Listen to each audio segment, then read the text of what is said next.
Right. இடைக்கால இந்தியாவில் தென்னிந்திய அரசர்களில் முன்னாடியே பார்த்துட்டோம் ஒரு குரூப்பை.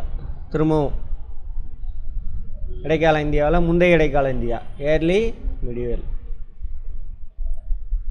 வட இந்தியாவில் யார் பார்த்தோம்? ராஜ்புட்ஸ் அதான் பார்த்தோம். இங்கே யார் யார் பார்த்தோம்? சாளுக்கியர்கள், ராஷ்டிரகூடர் 2 பேர் தான் பார்த்தோம்.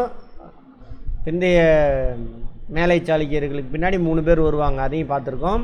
அடுத்த லெசனில் அவங்கள பற்றி பார்ப்பாங்க பாருங்கள். லைட்டாக சொல்லுவாங்க டெல்லி சுல்தான்கள் வந்து ஆட்சி பிடிக்கிறது. அப்புறம் இங்கே பல்லவர்கள் மட்டும் பார்த்துருப்போம். பல்லவர்கள் சமகாலத்தவர். பல்லவர்கள் இங்கே வட தமிழகத்தை பிடிச்ச கொஞ்ச நாளில் பாண்டிய நாட்டை பாண்டியர்கள் வருவாங்க. இவங்க 2 பேரும் ஒரு 100-150 வருஷம் ஆட்சி செஞ்சுக்கிட்டு இருப்பாங்க. அப்புறம் மீண்டும் சோழர்கள் தஞ்சாவூரை தலைமையிடமாக வச்சு வருவாங்க. இந்த இடைக்கால இந்தியாவினுடைய சோழர்களை தான் பிற்கால சோழர்கள் அப்படின்னு சொல்லுவாங்க. பிற்கால லேட்டர் சோலாஸ்.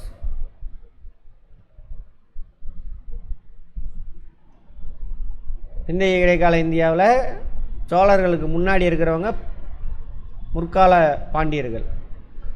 சரியா? சோழர்கள் வந்தோடனே சோழர்கள் கட்டுப்பாட்டுக்கு பாண்டியரும் போயிடுவாங்க, பல்லவர்களும் போயிடுவாங்க.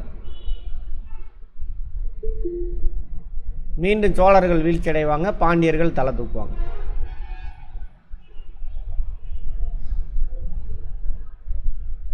அவங்கள இடைக்கால இந்தியாவினுடைய பிற்கால பாண்டியர்கள் அப்படின்னு சொல்லுவாங்க. இந்திய இடைக்கால இந்தியாவில் எத்தனை பாண்டியர் இருக்காங்க? சோழர்களுக்கு முன்பு, சோழர்களுக்கு பின்பு அப்படின்னு 2 பாண்டியர்கள்.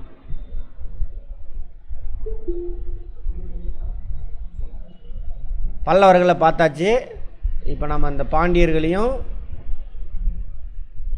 சோழர்களையும் பார்க்க போகிறாங்க இந்த லெசனில். சரியா? பிற்கால பாண்டியர்கிட்ட இருந்து தான் அப்படியே டெல்லி சுல்தான்கள் கட்டுப்பாட்டுக்கு முதல்ல வட இந்தியா கட்டுப்பாட்டுக்கு இங்கே போகும். எது? தமிழ்நாட்டில் ஒரு பாட்டு போகுது. இப்போ தான் முதல்ல வரலாற்றிலே பார்க்குறோம். சரியா? இதெல்லாமே என்னது? இடைக்கால இந்தியா, முந்தைய இடைக்கால இந்தியா. அதோட காலம் எவ்வளவு? கிபி 7ஆம் நூற்றாண்டு முதல் 12ஆம் நூற்றாண்டு வரைக்கும்.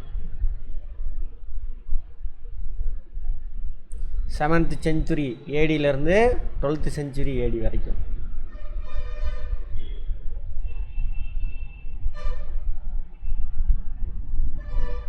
பிற்கால சோழர்கள், அதாவது இடைக்கால இந்தியாவினுடைய சோழர்கள்.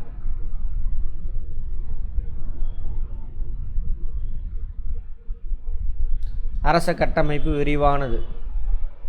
நீர்ப்பாசன. தென்னிந்திய வரலாற்றில் பிரபலமான நன்கறியப்பட்ட முடியாட்சி அரசுகளில் சோழ அரசும் ஒன்று. நன்கறியப்பட்ட முடியாட்சி யார் யார்? சேர, சோழ, பாண்டியர்கள், அப்புறம் பல்லவர்கள். இவங்க 3 பேரும்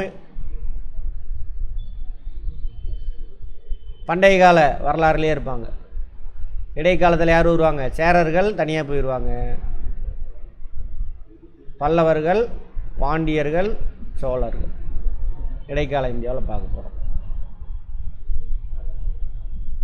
இவங்களுடைய சிறப்பு நீர்ப்பாசன வசதி அமைப்பு முறை. அதுக்கு முன்னாடி கல்லணை பார்த்தோமா? அதே மாதிரி இது லீவர்ட் சைடு ஜாகிரஃபியில் பார்த்துருப்போம். மழை கொஞ்ச நாள் தான் பெய்யும், அந்த தண்ணியை பிடிச்சி வச்சு விவசாயம் செய்யணும். அதெல்லாம் அதிக எண்ணிக்கையிலான கோயில்கள். இடைக்கால இந்தியாவில் பக்தி இயக்கம். ஆமாம். கலை, கட்டடக்கலை. அதுக்காக அந்த பில்டிங் கட்டினா என்ன வேணும்? கலை. அதெல்லாம் கட்டடக்கலையில் சிறந்து விளங்கணும். அவங்க விட்டுட்டு போனது இன்னும் இருக்குது. அதேமாதிரி கடல் கறந்து அவங்க சாதனை புரிஞ்சிருப்பாங்க. ராஜராஜ சோழன்னா இதை பிடிச்சிருப்பார், இலங்கை மாலத்தீவுலாம் பிடிச்சிருப்பாங்க. இங்கே இருக்குது இலங்கை, மால்தீவ்ஸ் இங்கே இருக்கும்.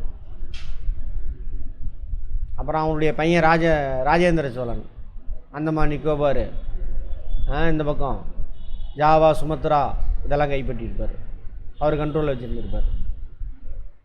அப்போ கடல் கடந்து கப்பலில் போய் ஒரு நாட்டை அவங்க கண்ட்ரோல் கொண்டு வரானா சாதாரண விஷயம் இல்லை. இப்போயே பார்த்தீங்கன்னா தெரியும், ஏமன் ஓமன்கிட்ட அமெரிக்கா மாட்டிட்டு முழிப்பான். பெரிய வல்லரசு ஆகா ஓகம்மா, ஏமன் ஓமன்ட்டு ஒன்றும் பண்ண முடியல. இப்போ நியூஸில் பார்த்தீங்கன்னா தெரியும், அவன் ஏரியாவில் கடந்து இத்தனைக்கும் அரசாங்கம் அட்டாக் பண்ணல, அங்கே உள்ள தீவிரவாதிகள் அரசாங்கம் சாராத அமைப்பினர் அட்டாக் பண்ணுவாங்க. நடுங்கி அப்புறம் தான் என்ன பண்ணுவான், அந்த பாலஸ்தீனத்தில் போர் செஞ்சாலும் அதை நிறுத்துவானுங்க மறைமுகமாக. இஸ்ரேல் எல்லாம் அதில் வாட்ச் பண்ணுங்க.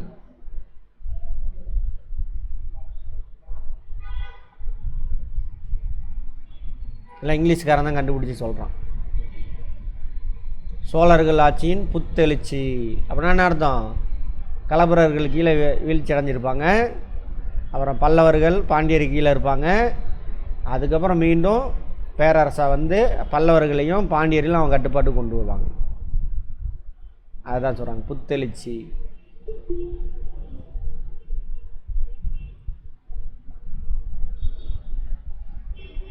காவிரி ஆற்றின் கலிமுக பகுதியை மையமாக கொண்டிருந்தது. பண்டைய கால இந்தியா சொல்கிறாங்க, பண்டைய கால ஏன்சியன் பீரியடில். உறையூர் அவங்களுடைய தலைநகரம். இப்போதைக்கு திருச்சிராப்பள்ளி இருக்குல்ல, அங்கே ஒரு உறையூர் இருக்குது திருச்சியில், அது அப்படின்றாங்க. ஆனால் அது கலிமுகம் கிடையாது. ரிவர் மவுத், தண்ணி கடலில் போய் சேர்ற இடம், அதுக்கு பேர் தான் கலிமுகம். ஆறு கடலில் போய் சேர்ற இடம். கரிகாரன் ஆட்சி காலத்தில் சிறப்பான இடம் அந்த கல்லணை.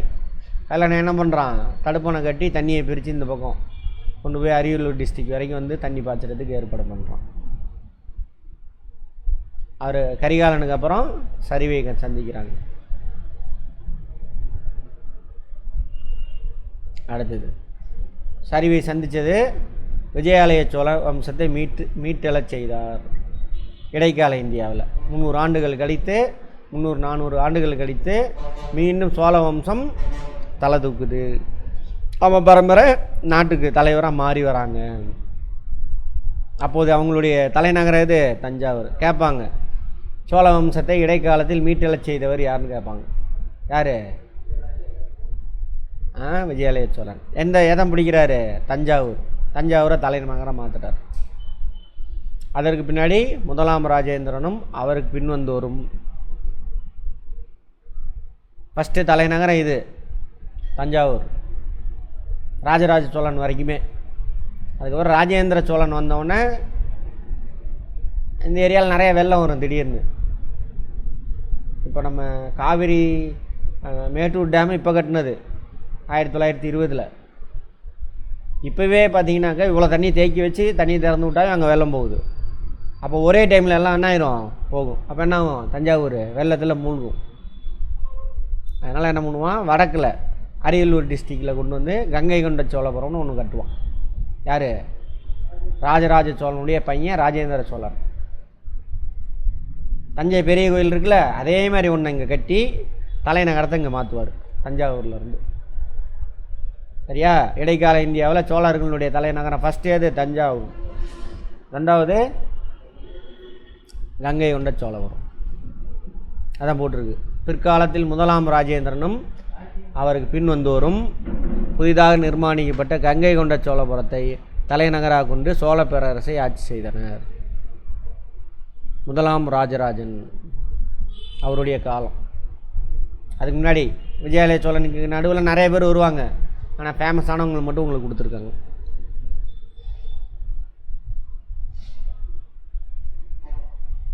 மாபெரும் வல்லமை பெற்ற பேரரசர். ஒரு காலத்தில் தான் நம்ம இந்த லேண்டில் ஸ்ட்ராங் பண்ணுவார், இந்த லேண்டில் ஸ்ட்ராங் பண்ணுவார், எல்லா எதிரியும் அழித்து காலி பண்ணி எல்லாத்தையும் அடிமையாக்கி வந்துடுவார். அப்புறம் இலங்கையை பிடிப்பார். அதுக்கப்புறம் அவனுடைய பையன்தான் இலங்கை, அப்புறம் மாலதீவ்ஸ் கூட அவர் தான் பிடிப்பார்னு நினைக்கிறேன். அவர் யார்? ராஜராஜ சோழன். பெரும்பகுதி மீது சோழர்களின் அதிகாரத்தை நிலைநாட்டினார். யார்? ராஜராஜ சோழன். அவரோட காலம் நோட் பண்ணிக்கங்க, காலம் கூட கேட்பாங்க. 985 1014 வரைக்கும். 1010 தான் இதை கட்டி முடிப்பார்னு நினைக்கிறேன். எது? தஞ்சை பெரிய கோயில் இருக்குல்ல, அது 1010 தான் கட்டி முடிப்பார். ஆமாம், 1000 ஆண்டுக்கு மேலே இன்னும் நிற்கிது அப்படியே. அதேமாரி அந்த தஞ்சை பெரிய கோயிலோட சிறப்பு, அதோட நிழல் அங்கே உழுகலை, அதெல்லாம் கட்டுக்கதை. அதேமாரி அதோட விமானம், கோபுரம் கிடையாது, விமானத்தில் உச்சியில் ஒரே கல், அதெல்லாம் கட்டுக்கதை. அப்படிலாம் இல்லை. அதில் என்ன சிறப்புனா, அது டெல்டானா என்னென்னு பார்த்தோம். ஆறு வருது, இது நிலம், அது கொண்டு வந்து கொட்டி டெபாசிட் பண்ணி உருவான நிலப்பரப்பு. இந்த நிலப்பரப்பு தான் டெல்டா. அது டெல்டா. தஞ்சாவூர் போய் பாருங்கள், தஞ்சாவூர் டு கும்பகோணம் போயிருங்க, எல்லாம் தஞ்சாவூர் டிஸ்ட்ரிக் தான், பழைய டிஸ்ட்ரிக். அங்கேருந்து திருச்சி போங்க, ட்ரெயினில் போங்க, பாருங்கள் சுற்றிலும் ஒரு மலைக்குள்ள எதுவுமே பார்க்க முடியாது, தஞ்சாவூர்லேருந்து போனாலும் சரி. சரியா? அப்படி மணல் பாங்கான இடத்துல சுற்றியில் எந்த மலையும் இருக்காது. வேற எங்கேயோ இருந்து பாறையெல்லாம் வெட்டி எடுத்துகிட்டு வந்து மணல் மேலே அந்த பாறையை அடுக்கி வச்சுருக்கானுங்க, அப்படி ஸ்ட்ராங்காக நிற்கிது. அப்போ எவ்வளோ சயின்டிஃபிக்காக நிறுத்தி வச்சுருப்பான் பார்த்துக்கோங்க. அதுதான் சிறப்பு. அது இவனுக்கு கிடைச்சதெல்லாம் இல்லாத கதையெல்லாம் விட்டு அடிச்சுட்டு இருப்பானுங்க, பொய்யும் புரட்டின்னு சொல்லிட்டு. சரியா? சரி. அவருடைய கடற்படையெடுப்புகள் மேலை கடற்கரையும் இலங்கையிலும் சோழராட்சி விரிவடைவதற்கு வழிவகுத்தன. மேலை கடற்கரைனா மேற்கு கடற்கரை. சரியா? மேற்கு கடற்கரை. மேற்கு கடற்கரை இங்கே சொன்னாலே அந்த பக்கம் மாலதீவ்ஸ்லாம் அவங்க கண்ட்ரோல் கொண்டு வருவாங்க அப்படின்னு. அது அதேமாரி இலங்கை. அவர் காலத்தில் என்னாச்சு? யார்? சோழர்கள் காலத்திலேயே, சரி, ராஜராஜ சோழன் காலத்துலேயே என்னாச்சு? கடற்கரை படையெடுப்பு தொடங்கிடுச்சு. இவர் தான் அந்த ஏரியாலாம் கவர் பண்ணிட்டார்ல. அப்புறம் அவருடைய பையன் ராஜேந்திர சோழன் அங்கேருந்து போய் கங்கை கொண்ட இந்த ஏரியாலாம் கைப்பற்றுவார். கடாரம் அதெல்லாம் சொல்லுவாங்க. இந்தோனேசியா, ஜாவா, சுமத்ரா தீவுலாம் இருக்குல்ல, அது. தாய் 8 அடினா குட்டி 14. புகழ்பெற்ற ராஜேஸ்வரம், ராஜராஜேஸ்வரம் கோயில், அதாவது பிரகதீஸ்வரர் கோயில், தஞ்சை பெரிய கோயில் இருக்குல்ல, அதுக்கு மற்ற பெயர்கள் ராஜராஜேஸ்வரம், பிரகதீஸ்வரர் கோயில், இந்த மாதிரி. அடுத்து முதலாம் ராஜேந்திர சோழன். அப்படின்னா 2-3 பேர் பின்னாடி வராங்கன்னு அர்த்தம். 44 வரைக்கும் இருக்கார் அவர், ஒரு 30 வருஷம். சரியா? இயர் ரொம்ப முக்கியம், நோட் பண்ணிக்கோங்க. மேட்ச் த ஃபாலோயிங் கேட்கலாம், அல்லது சிங்கிள் கொஸ்டினாக கூட கேட்கலாம்.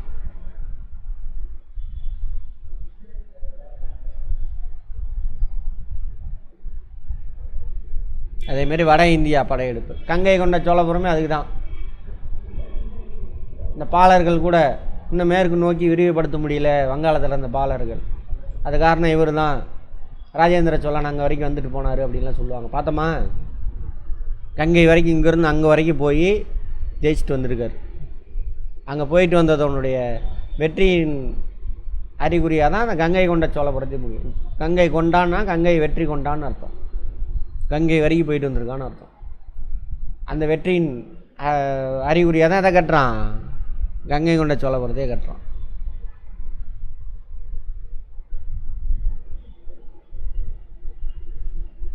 கங்கை கொண்ட சோழபுரம் நம்ம பேசின கதை.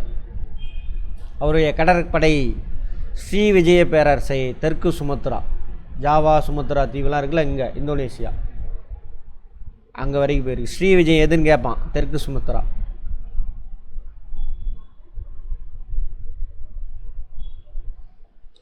அப்போது வங்காளம் முழுவதும்,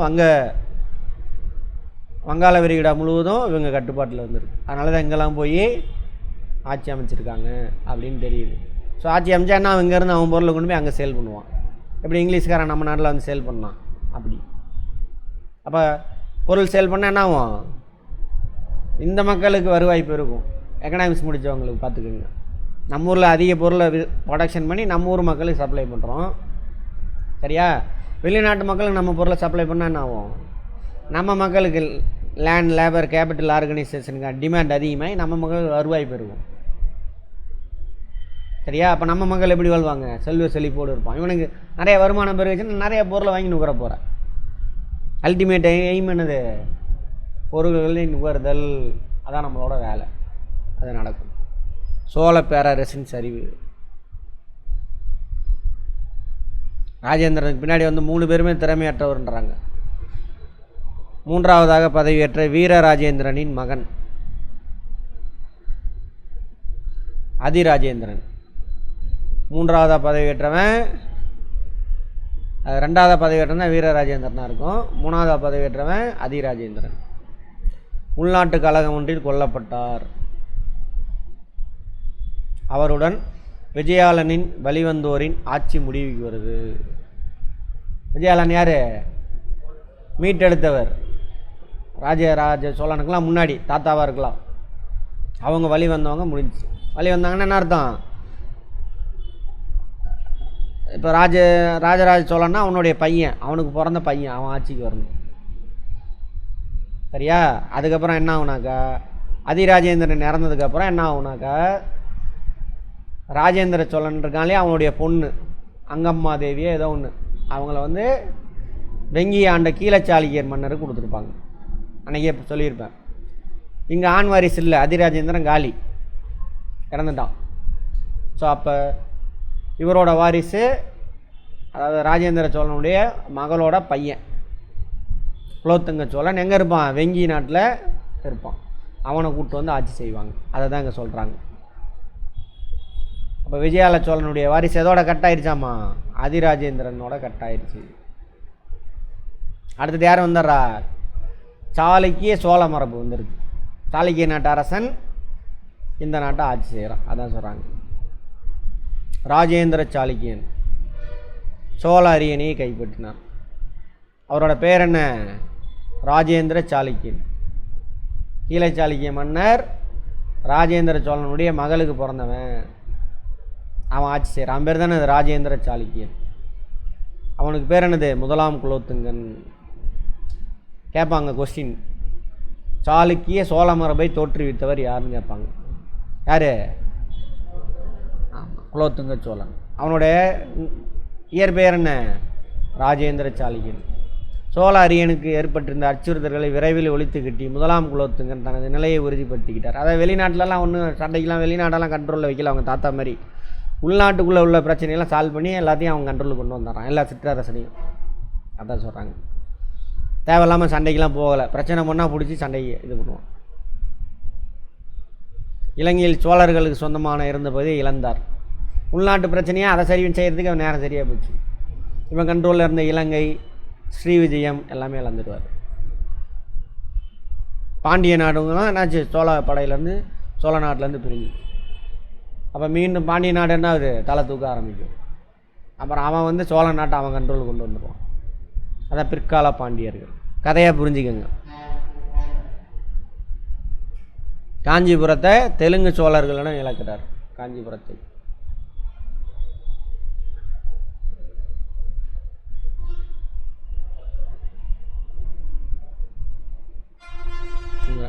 ஆயிரத்தி 279 சரியா?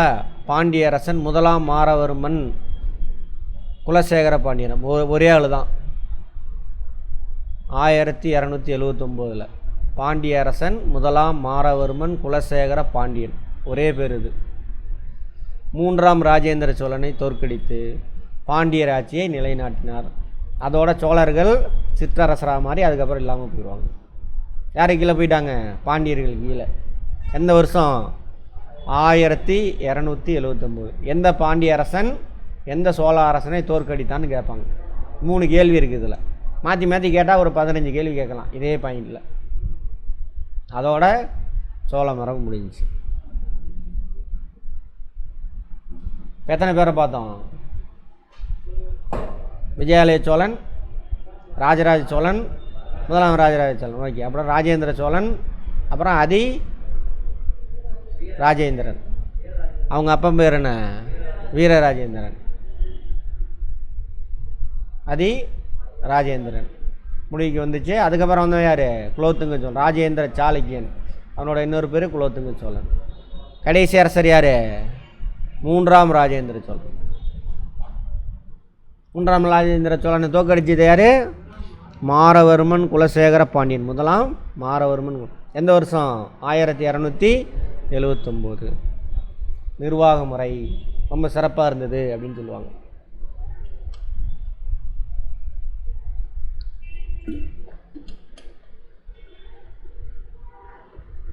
மைய அரசாங்கம் இது அவங்க நாடா? ராஜா தான் மைய பவர் இருக்கும்.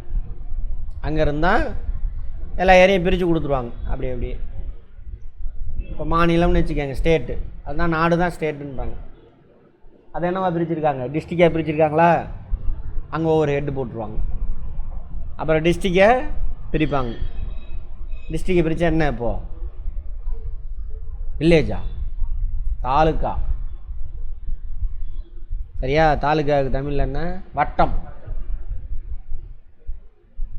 தமிழ் வார்த்தை அது புரியாமல் நம்மளை பயன்படுத்திட்டானுங்க, அப்படியே பழக்கப்படுத்திட்டானுங்க. புரிஞ்சாதான் நமக்கு அர்த்தம் தெரிஞ்சிருமே, கேள்வி கேட்போமே, நிறைய அறியாவளி ஆயிடுவோம், அடுத்த லெவலுக்கு யோசிப்போம்.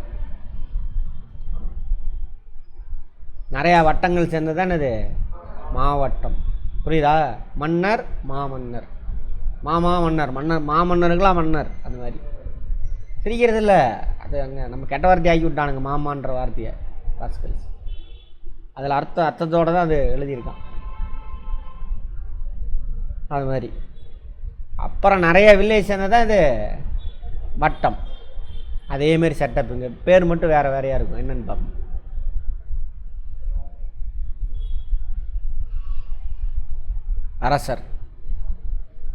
அரசரின் நேரடி கட்டுப்பாட்டில் நாடு முழுவதும் இருந்துச்சு. அரசரின் ஆணைகள் அவருடைய அதிகாரியில் பனையோலையில் எழுதப்பட்டன, கோவில் சுவர்களில் பொறிக்கப்பட்டன. அரசர் என்ன ஆணை விடுறாரோ எல்லா ஊர்லேயும் இருக்கக்கூடிய பனை ஓலைகள் அடித்து எல்லாத்துக்கும் அனுப்புறது. ஒரே நிமிஷம் இருங்க வந்தார். இப்போலாம் கவர்மெண்ட் ஆர்டர் எப்படி தெரியும் உங்களுக்கு? நியூஸ் பேப்பரில் வருமா? நியூஸ் பேப்பரு, ஃபேஸ்புக்கு, சோசியல் மீடியாவெலாம் வந்துடுது கவர்மெண்ட் என்ன பண்ணுறாங்க அப்படின்னு சொல்லிட்டு. அப்போ வந்துட்டு ஓலைச்சுவடியில் அச்சடித்து பரப்புவாங்க, அங்கங்கே கல்வெட்டு வச்சுருவாங்க. சரியா? ரைட். ஸ்டேட்மெண்ட்டில் கேட்பாங்க, பார்த்துக்கோங்க. அரசுரிமை பரம்பரை இயல்புடையதாக இருந்தது. அப்பாவுக்கு அப்புறம் பையனுக்கு அப்புறம் எலெக்ஷன்லாம் கிடையாது அப்போது. ஆமாம்.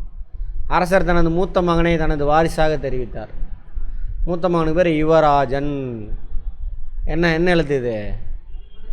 ராஜா அப்படின்னா வடமொழி, சமஸ்கிருதம் வந்துருச்சுன்னு அர்த்தம். அதான் பல்லவர்கள் காலத்தே வந்துருச்சே, பல்லவருக்கு அப்புறம் தான் இவன். அதுக்கப்புறம் இந்த ராஜான்னு அங்கே போய் ஒட்டிக்குவானுங்க. அங்கே போய் ஒட்டிக்கிட்டு கோயில் கட்ட வைக்கிறது, அதுங்க இடத்த பிடிக்கிறது, அந்த மக்களோட இடத்தெல்லாம் பிடிச்சிக்கிட்டு கோயிலில் உக்காந்துக்கிட்டு எப்படி சாஸ்திரம் சொல்லுது, சம்பிரதாயம் சொல்லுதுன்னு ராஜாவை ஏமாற்றிக்கிட்டு அப்படியே ஓட்டுறது. யுவராஜாக்கள் நிர்வாகத்தில் பயிற்சி பெறுவதற்காக மண்டல ஆளுநர்களாக நீங்கள் புரியுதுல? பெரியது டிஸ்ட்ரிக்ட் மாதிரி பிரிக்கிறாங்கன்னு சொன்னால அதுக்கு பேர் மண்டலன்றாங்க. அந்த மண்டலத்துக்கு ஒரு ஹெட்டு ஆளுநர். அந்த என்ன படம் பொன்னியின் செல்வனில் வரும் பாருங்க, ஒரு குறிப்பிட்ட ஏரியாவுக்கு அவனோட பையன் அங்கே இருப்பான், ஆளுநராக இருப்பான். சோழ அரசர்கள் நன்கு கட்டமைக்கப்பட்ட நிர்வாக முறை உருவாக்கி இருந்தன. ஓகே. பேரரசு அதான் சொன்னாலே, பேரரசு மண்டலங்களாக பிரிக்கப்பட்டது. இப்போ ஸ்டேட்டு மாவட்டமாக பிரிச்சிருக்காங்கன்னு பார்த்தோமா, அது மாதிரி அப்போ மாவட்டத்துக்கு அப்போ பேர் என்ன? மண்டலம்.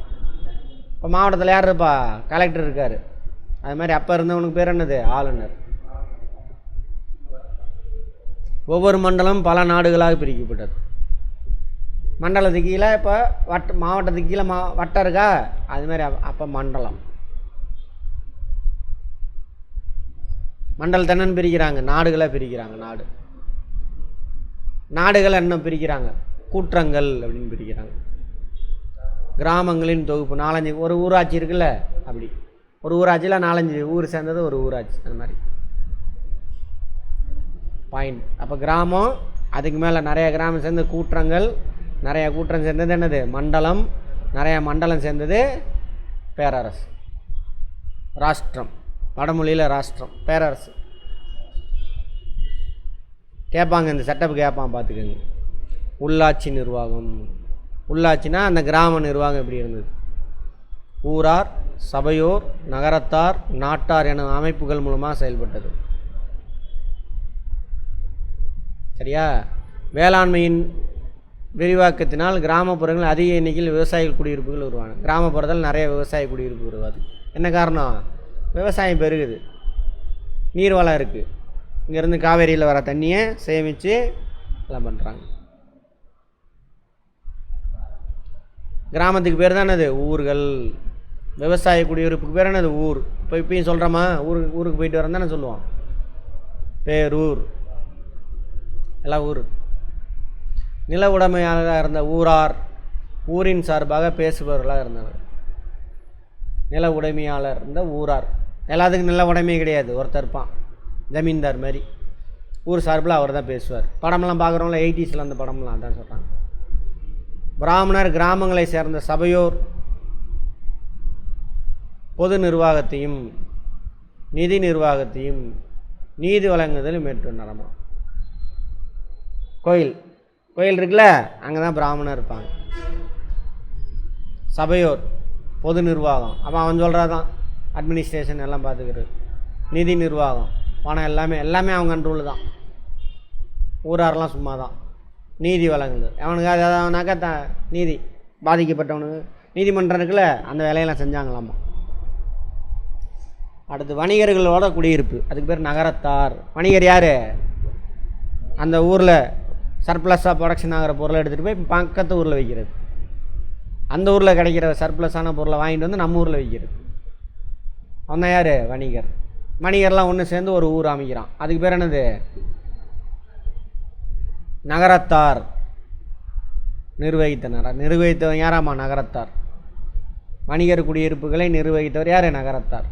அந்த காரைக்குடிங்கெலாம் போனீங்கன்னா நகரத்தார் சங்கம்லாம் இருக்கும் பாருங்க. அவங்க இருந்த போதிலும் தனித்திறன் பெற்ற கட்டுமான கலைஞர்கள், இரும்பு தொழில் செய்வோர், தங்க வேலை செய்வோர், நெசவு செய்வோர், மட்பாண்டம் வணைவோர் ஆகியோரும் நகரத்தில் வாழ்ந்தனர். நகரப்புறத்தில் இவங்களாம் யார்? வணிகருக்கு போக, அது போக கைவினை பொருள், இரண்டாம் நிலை தொழில் தானே இதெல்லாம். அழகாக வார்த்தையை புரிஞ்சுக்கிட்டு வந்தீங்கன்னா எல்லாம் புரியும் உங்களுக்கு.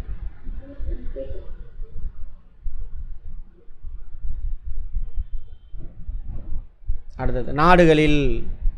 நாடுனா அதோட மேல் அமைப்பு. மாவட்டம். நாடுன்னு பார்த்தோம்ல, மாவட்டம் இல்லை, என்னது? வட்டம். நாடுகளில் நாட்டார் என்னும் அமைப்பு நாடோடு தொடர்புடைய பூசல்களையும், 2 வட்டத்துக்கு நடுவில் பிரச்சனை இருக்குது, அந்த பிரச்சனையை தீர்த்து வைக்கிறது தான் யார்? நாட்டார். நாடுகளில் நாட்டார். பேரரசு, மண்டலம், அது கீழே நாடு. கரெக்டா? நாடு கீழே தான் என்னது? கிடையாது. நாடு கீழே இன்னொன்று இருக்குமே, ஊராட்சி, கூற்றங்கள். கூற்றங்கள் கீழே தான் ஊர். நிறைய ஊர் சேர்ந்து கூற்றம். ஊருக்குள்ளே கிராமமாக இருந்தால் எல்லாத்தையும் தீர்த்து வைக்கிறது யார்? பிராமணன். நகரத்தில் நகரத்தார்.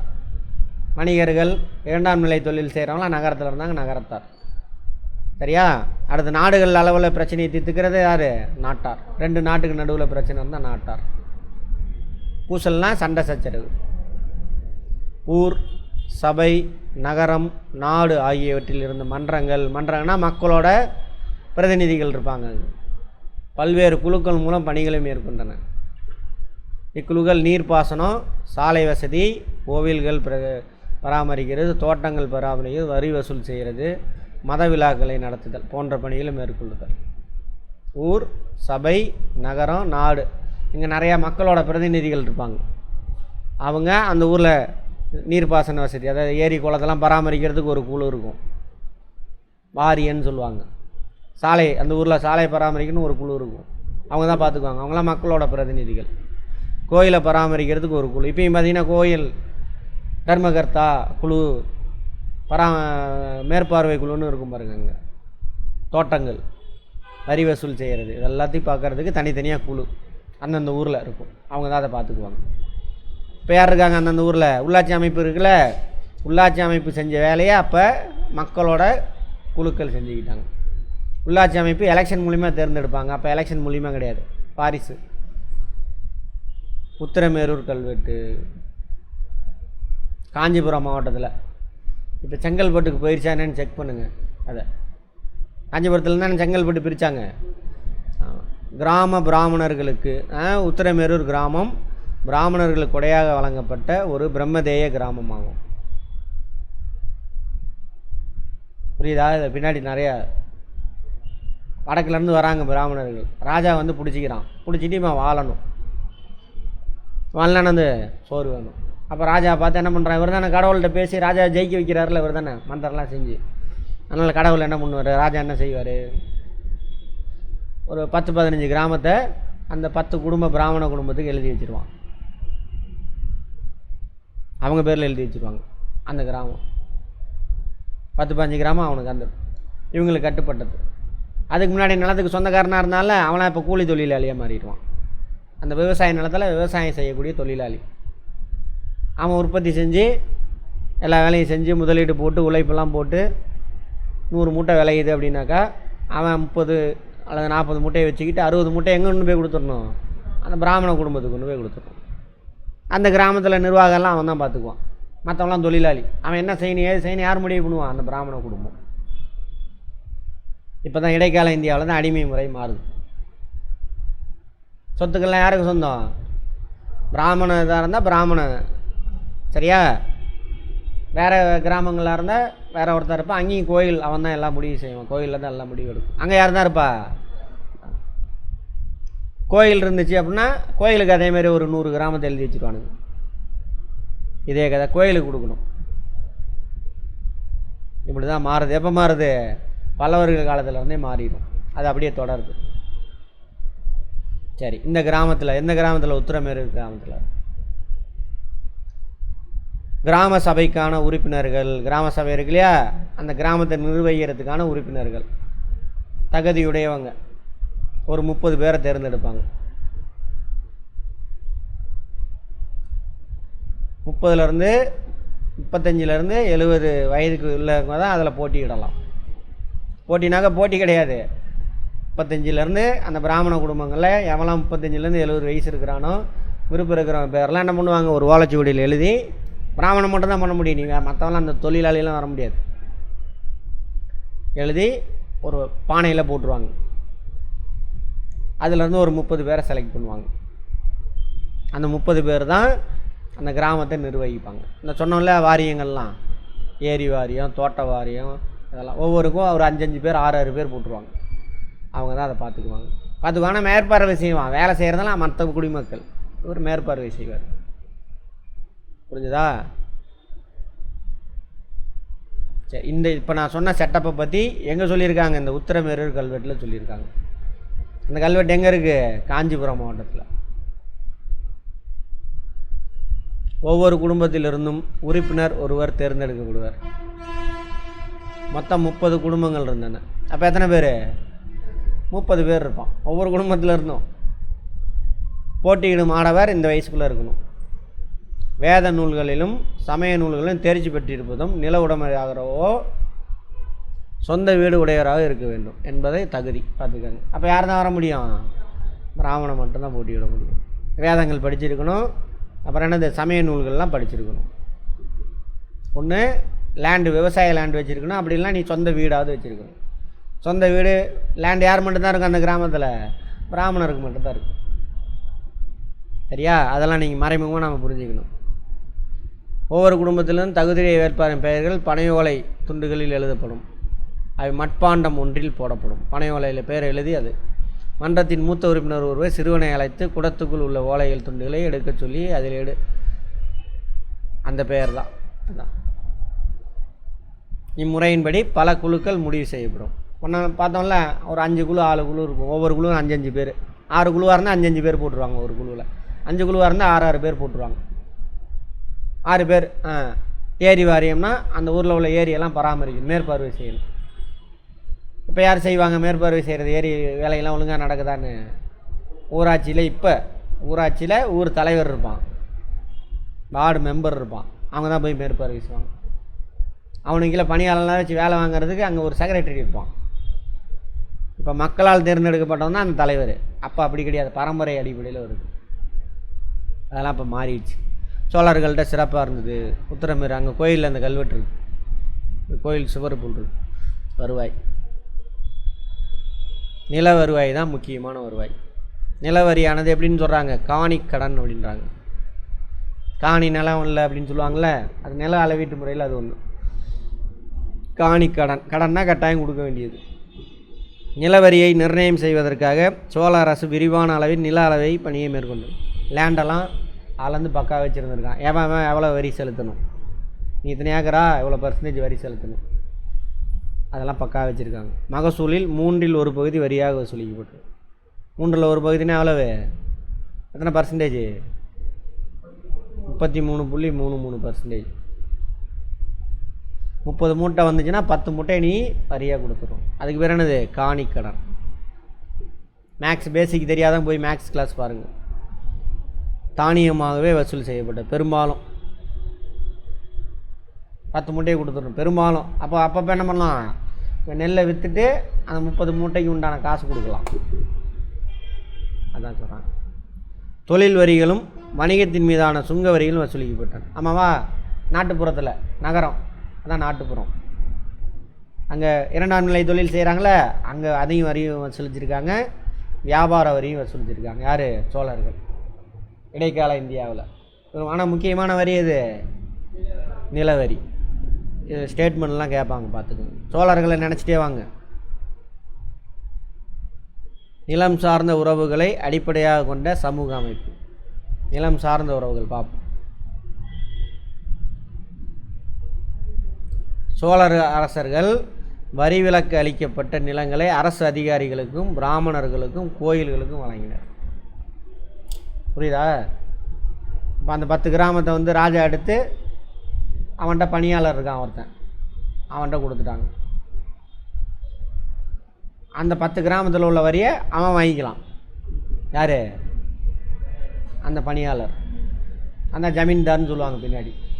அல்லது பிராமணருக்கு கொடுத்துட்டான். அந்த வரி அவன் வசூலிச்சுக்கலாம், எவ்வளோ வேணாலும் வச்சுக்க, என்னமோ பண்ணிக்கோ. அரசருக்கு நீ பிராமணர் வரி கட்ட வேண்டாம். அதுமாதிரி கோயிலுக்கு கொடுத்துட்டான் லேண்டு. சரியா? அந்த லேண்ட்லேருந்து வரக்கூடிய வரியெல்லாம் கோயிலுக்கு போயிடும், வரி கட்ட வேண்டாம். மற்ற லேண்ட் இருக்குல்ல, வேறவங்க வச்சுருக்காங்களா, அவங்க தான் வரி கட்டணும். பணியாளர் அல்லாதவங்க வேறவங்க தான் அரசாங்கத்துக்கு வரி கட்டணும். அதாங்க சொல்கிறாங்க. கோயில்களுக்கு வழங்கப்பட்ட கிராமத்துக்கு பேர் தேவதான கிராமங்கள். தேவர்களுக்கு தானமாக கொடுத்துட்டாங்களாம். மற்றும் மத நிறுவனங்களுக்கு கொடையாக வழங்கினர். சமண சமய நிறுவனங்களுக்கு கொடையாக வழங்கப்பட்டன பள்ளிச்சந்தம் என அழைக்கப்பட்டது. அப்போ சமணர்கள் இருந்திருக்காங்க சோழர்கள் காலத்தில் கூட. அந்த சாமியார்கள் இருக்காங்களா, அவங்களுக்கு கொடுத்தாங்க பள்ளிச்சந்தம். அது மாதிரி கோயில்களுக்கு வழங்கப்பட்டதுக்கு பேர் தேவதான கிராமங்கள்.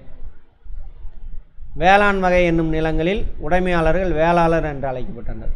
இதுக்கெல்லாம் வரி கட்டணும் அவங்க.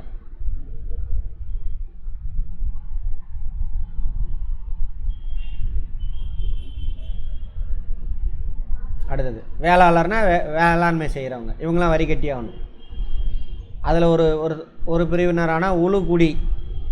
உளுகுடினாக்கா இவனுக்கு லேண்ட் இருக்கும், இவன் பேரில் லேண்ட் இருக்கும், இவன் அரசாங்கத்துக்கு வரி கட்டணும். ஓ, இருக்க முடியாதா?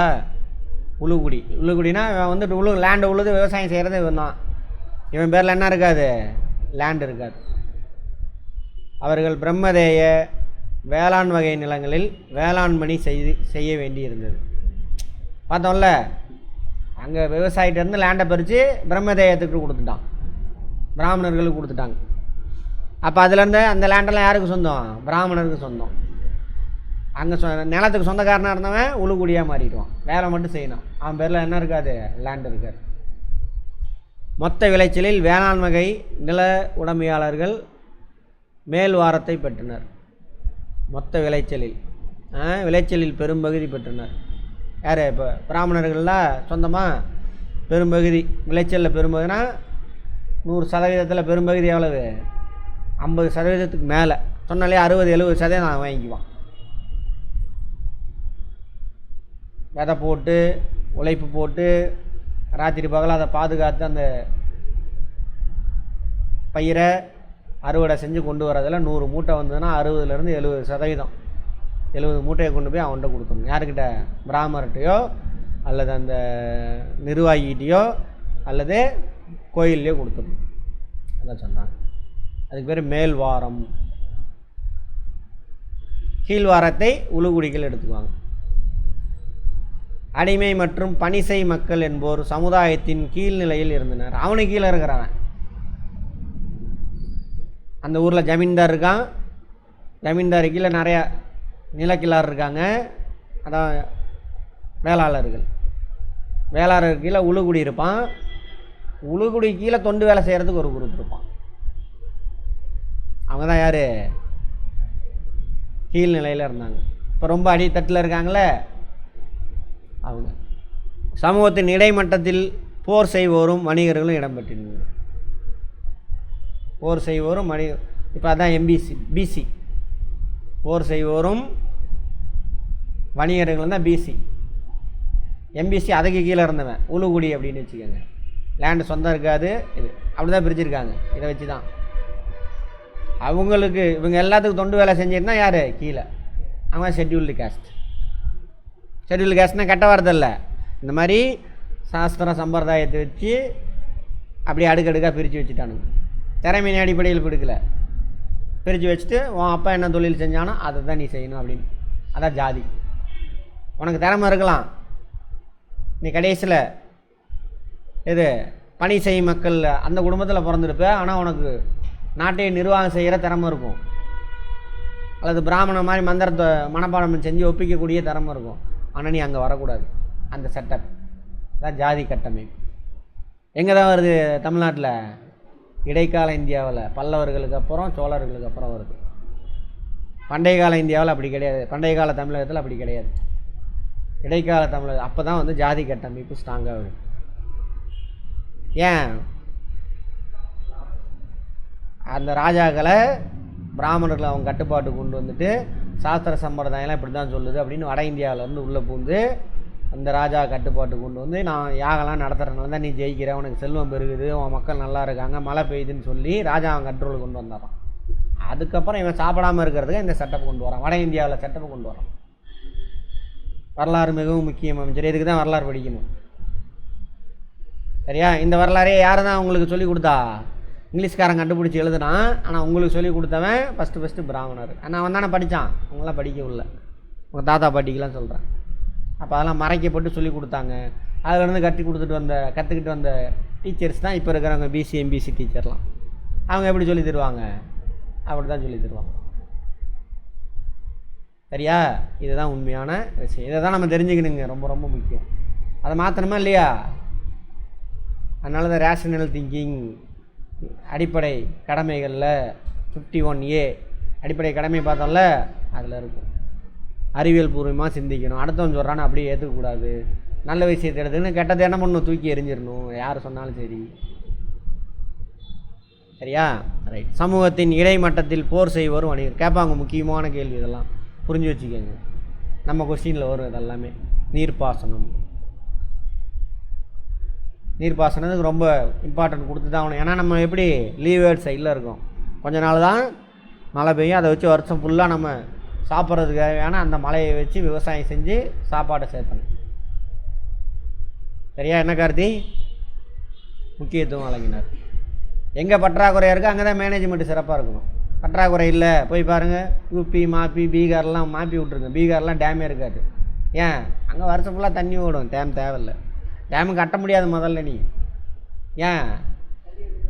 சமவெளி சுற்றிலும் மலை பீடபூமி இருந்தால் தான் டேம் கட்ட முடியும். கட்ட முடியாது அங்கே டேம்லாம். கட்டினா அவ்வளோதான், எல்லாம் வெள்ளம் வந்துடும். சரியா? ரைட். கங்கை கொண்ட சோழபுரத்தில் முதலாம் ராஜேந்திர சோழனால் உருவாக்கப்பட்ட 16 மைல் நீளம் கொண்ட ஏரிக்கரை தடுப்பணை மிக சிறந்த எடுத்துக்காட்டு. கங்கை கொண்ட சோழபுரத்தில் ஏரிக்கரை தடுப்பணை கட்டியிருக்காங்க. எவ்வளோ கிலோமீட்டராமா? 16 மைல். ஒரு மைல்னால் 1.6 கிலோமீட்டர். எத்தனை கிலோமீட்ரு? 1.6. ஆமாம், ஒரு மைல்லாம். யார் கட்டினது? ராஜேந்திர சோழன். கங்கை கொண்ட சோழபுரம் அவன் தானே கட்டினான். அதனால் அந்த ஏரியாவில் இருக்குது ஸ்டேட்மெண்ட். காவிரியின் கலிமுக பகுதியில் குறுக்கும் நெடுக்குமாக மரபு சார்ந்த முறையில் நீரினை திசை மாற்றி விடுவதற்கான வடி வாய்க்கால்கள் அமைக்கப்பட்டிருந்தன. குறுக்கு நெருக்கமாக. இங்கே பாருங்கள், பாரு இப்படி ஓடுதுன்னு வச்சுக்கோங்க. இங்கே ஒரு உயரமான ஒரு செக் டேம் மாதிரி கட்டிடுவாங்க. அப்போ தண்ணி ஏறும். இந்த இடம் மேடாக இருக்கும். தண்ணி ஏறினோன்னா அந்த மேட்டில் பாயும். இப்படி அங்கே ஒரு ஆறு ஓடிக்கிட்டு அதில் போய் சேர்ந்துக்கும். அப்போ போகிற வழியில் என்ன ஆகும்? விவசாயம் செய்யலாம் அங்கே தண்ணி எடுத்து. அதேமாதிரி இந்த பக்கம் எடுத்துகிட்டு போகலாம். இங்கே ஒரு ஆறு, இதோட கிளை ஆறு இப்படி வந்துக்கிட்டு இருக்கு இங்கேருந்து நிறையா. அப்போ இந்த பக்கம் தண்ணி போகும், இந்த பக்கம் தண்ணி போகும். அப்போ இந்த ஏரியாலாம் விவசாயம் பண்ணலாம். இது போய் இங்கே சேர்ந்துடும். இந்த தஞ்சாவூர் கும்பகோணம்லாம் போய் பாருங்க, குறுக்கு முறுக்க அங்கே ஓடிக்கிட்டே இருக்கும் தண்ணி. சின்ன சின்ன ஓடையில் ஓடிக்கிட்டே இருக்கும். இப்படி தான் இயற்கையாக உருவாகலை அவனுக்கு, செயற்கையாக அங்கங்கே டேம். அதேமாதிரி இந்த இடத்துல ஒரு செக் போடு. இங்கேருந்து என்ன ஆகும்? அப்படியே பிரிஞ்சு இப்படி ஓடும். இப்படி போய் அங்கே சேர்ந்துடும். போகிற வழியில் என்ன ஆகும்? மேடான நிலங்களுக்கு தண்ணி பாய்ச்சலாம், விவசாயம் நடக்கும். அதை தான் சொல்கிறாங்க. அந்த படத்தை ஒரு இதில் சொல்லிட்டான், ஒரு லைனில். தேவைப்படும் நீரை கொண்டு வருவதன் வாய்க்கால், அதுக்கு பேர் வாய்க்கால். கால்வாய் அப்படின்னு சொல்லுவாங்க. வாய்க்கால், கேனால் அப்படின்னு. அதுவாக ஓடிச்சுன்னா ஓடை அல்லது ஆறுன்னு சொல்லுவோம் இயற்கையாக. நம்ம பள்ளத்தை வெட்டி ஆர்டிஃபிஷியல் எடுத்துகிட்டு வந்தோம்னா அதுக்கு பேர் தானே அது கால்வாய் அல்லது வாய்க்கால். சின்னதாக இருந்தால் வாய்க்கால், பெருசாக இருந்தால் கால்வாய். மேட்டூர் போயிருக்கீங்களா எல்லோரும்? கால்வாய் இருக்குது தெரியுமா? தண்ணி அதுவாக டேம் திறந்தோன்னு ஒரு பக்கம் ஓடும், அது ஒன்று. இன்னொன்று அந்த குளத்தூர் போகிற பக்கம் அந்த மீன் பண்ணை இருக்குல்ல, அங்கே போய் பாருங்கள், ஆர்டிஃபிஷியலாக கட்டி அது வழியாக போயிடும், அது கால்வாய். தேவைக்கு அதிகமான நீரை வெளியேற்றுவது வடிகால் எனப்படுகிறது. வாய்க்கால் வேறு, வடிகால் வேறு. அதிக வெள்ளம் வருதில்ல, அப்போ மட்டும் அந்த அந்த இதை திறந்து விடுவாங்க, அதுக்கு பேர் வடிகால். பொதுக மக்கள் அனைவருக்கும் சொந்தமான வாய்க்கால் ஊர் வாய்க்கால் எனப்பட்டது. எல்லாத்துக்கும் சொந்தம், யார் வேணாலும் அதில் தண்ணி எடுத்துக்கலாம். இதெல்லாம் கேட்பாங்க, ஸ்டேட்மெண்ட்டில் கேட்பாங்க. நாடு எனும் நிர்வாக பிரிவின் மட்டத்தில் பயன்பட்ட வாய்க்கால்கள் நாடு வாய்க்கால் எனப்படும். நாடு பார்த்தோம்ல, வட்டம், அதாவது குற்றத்துக்கு மேலே குற்றமா, அது என்னது குற்றம்.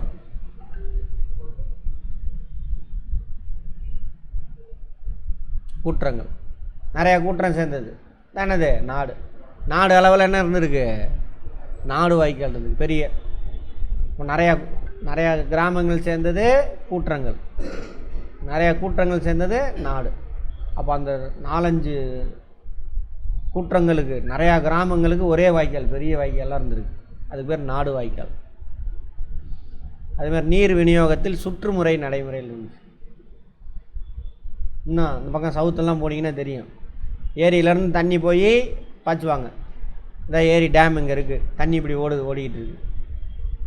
இந்த இந்த ஏரியாவில் உள்ளவங்கலாம் வந்துட்டு ஃபஸ்ட் நாள் தண்ணி பாய்ச்சிக்கலாம்.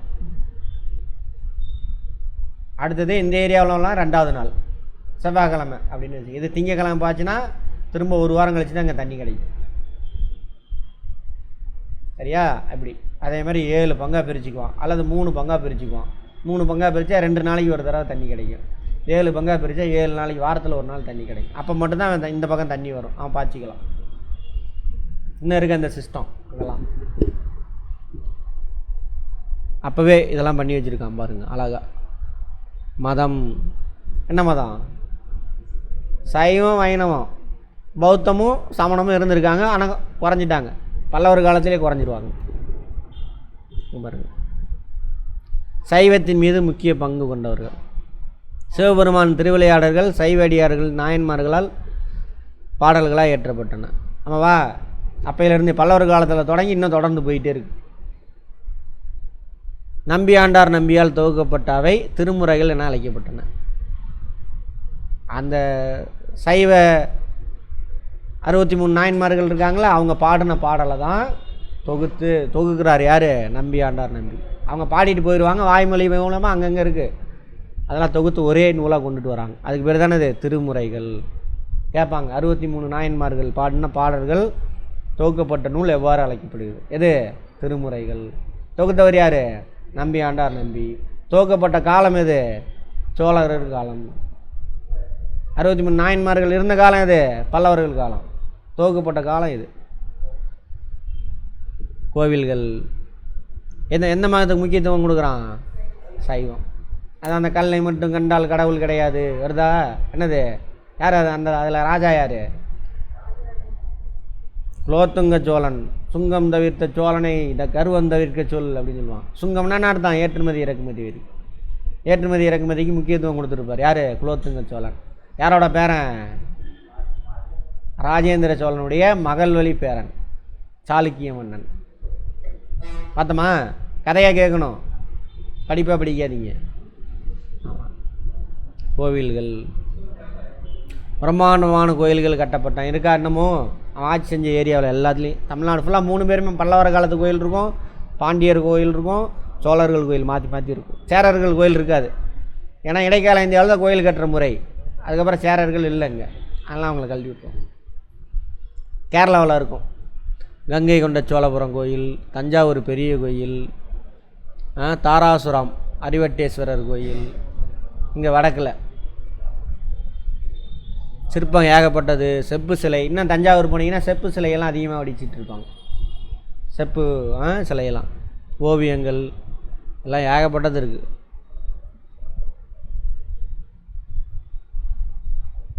பாருங்க, சோழர் காலத்து கோயில்கள் வழிபாட்டு இடமாக மட்டும் இல்லாமல் அந்த கோயிலுக்கு நிறைய லேண்டு, அந்த கிராமங்களில் 20-30 கிராமத்தை பிடிச்சி கொடுத்துருவாங்க. கோயிலுக்கு வரி கொடுப்பான். அதை வச்சு தான் அந்த நிலத்துலேருந்து வரக்கூடிய வரியை வச்சு அந்த கோயில் நிர்வாகம் எல்லாமே பார்த்துக்குவாங்க. கோயில் நிர்வாகம் யார் கட்டுப்பாட்டில் இருக்கும்?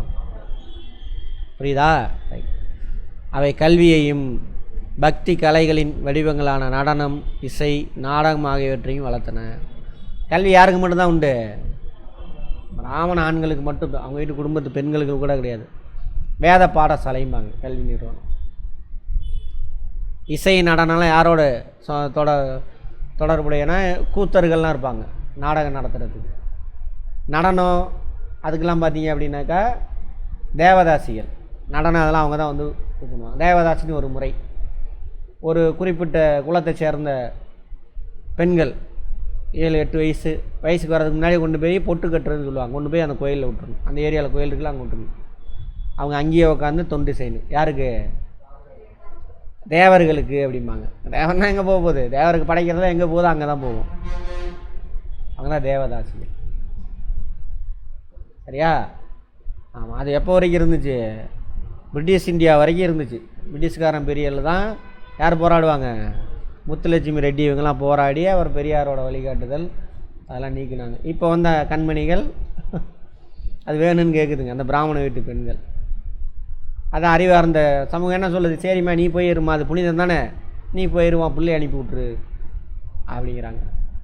சரியா? சரி. நடன மாதர், இசைக்கலைஞர்கள், பாடகர்கள், இசைக்கருவிகள் மீட்டுவோர், ஏன்னா அவன் தானே சும்மா இருக்கிறான். சும்மா இருக்க தான் டான்ஸ் போடுறது எல்லாமே நடக்கும். இதெல்லாம் கோயிலில் நடக்குது. இவ்வளோ பேர் கோயிலில் வேலை செஞ்சுட்டு இருந்தார். உழைப்பெல்லாம் யார்? அங்கே காலையில் எழுந்திரிச்சு இதான் கோயில் இது பண்ணுறது எல்லாம். மற்ற எல்லா குலத்துலேருந்து ஒவ்வொரு குலத்துலேருந்து ஒவ்வொருத்தன் வந்துடுவான் இந்த வேலையெல்லாம் செய்கிறது. எப்படி இருந்துருக்கு பாருங்க. உள்ளே போய் பார்க்கணும். ரீட் பிட்வீன் லைன்ஸுமாங்க இங்கிலீஷில். உள்ள அர்த்தத்தை பார்க்கணும். சும்மா அப்படியே மனப்பாடம் பண்ணி வாந்தி எடுக்கக்கூடாது. அதுக்கு பேர் என்ன கிடையாது? கல்வியே கிடையாது. இது ஒழுங்காக நடத்தியிருந்தாங்க இந்நேரம் சமூகம் மாறி இருக்கும். ஓ இவ்வளோ கொடுமை நடந்திருக்கா அப்படின்னு மாறி இருக்கும். ரைட். இவ்வளோ பேர் கோயிலில் பணியாளராக இருந்திருக்காங்க.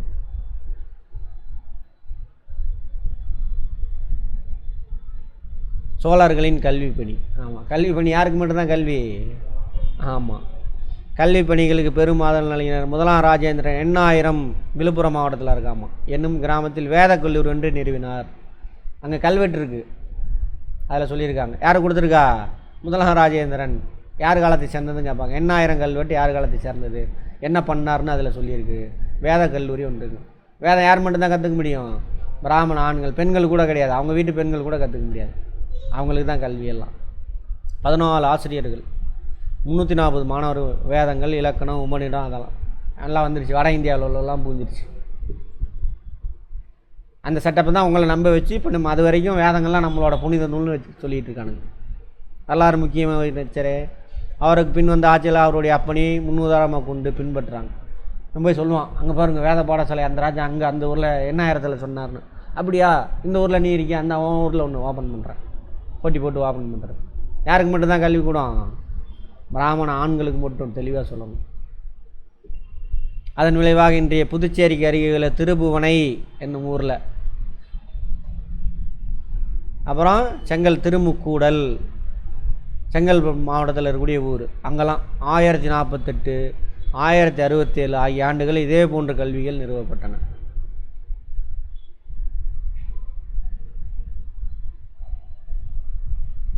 அவர் காலம்தான் இதெல்லாம். அவன் தானே 44 வரைக்கும் இல்லை, அவருக்கு அப்புறம் அவரோட பசங்க ஆட்சி காலங்கள்லாம். உன்னதமான இலக்கியங்களான பெரிய புராணம், கம்பராமாயணம் இக்காலத்தில் சேர்ந்தவை. உன்னதமான இலக்கியங்களாமா பெரிய புராணம். பெரிய புராணம் என்ன? அதே புராணன்ட்டானுங்க, அப்புறம் என்ன கட்டுக்கதைகள் தான். திருமுறைகள். பெரிய புராணம் எதோட தொடர்புடையது? அதை தான் சொல்கிறான். பெருமாள் வைணவத்தை பற்றினது தான் பெரிய புராணம். திருமுறைகள் தான் எது? சைவம். ஆமாம், இது அப்பயும் பாருங்கள் வைணவத்தை தான் உயர்த்தி பிடிக்கிறானுங்க. சரி, யாரோட காலம்? சோழர்கள் காலம். பெரிய புராணமும் ஆமாம் கம்பராமாயணம். அப்போ தான் கம்பராமாயணம் உருவாக்குறான். வடக்கில் ராமாயணம் இருக்குது, நிறைய மொழியில் எழுதியிருக்கு. அந்தந்த ஊரில் தமிழில் எழுதுகிறாரு முதல்ல. அதான் கம்பராம். கம்பர் எழுதிய நூல் கம்பராம். செய்கிறாரா? சரி, ரைட், வெரி குட். அந்த மாதிரி இல்லை சொல்கிறேன். அடுத்து வணிகம். வணிகம் தான் சிறப்பாக இருந்துச்சு. அதில் தலை தோங்கியது.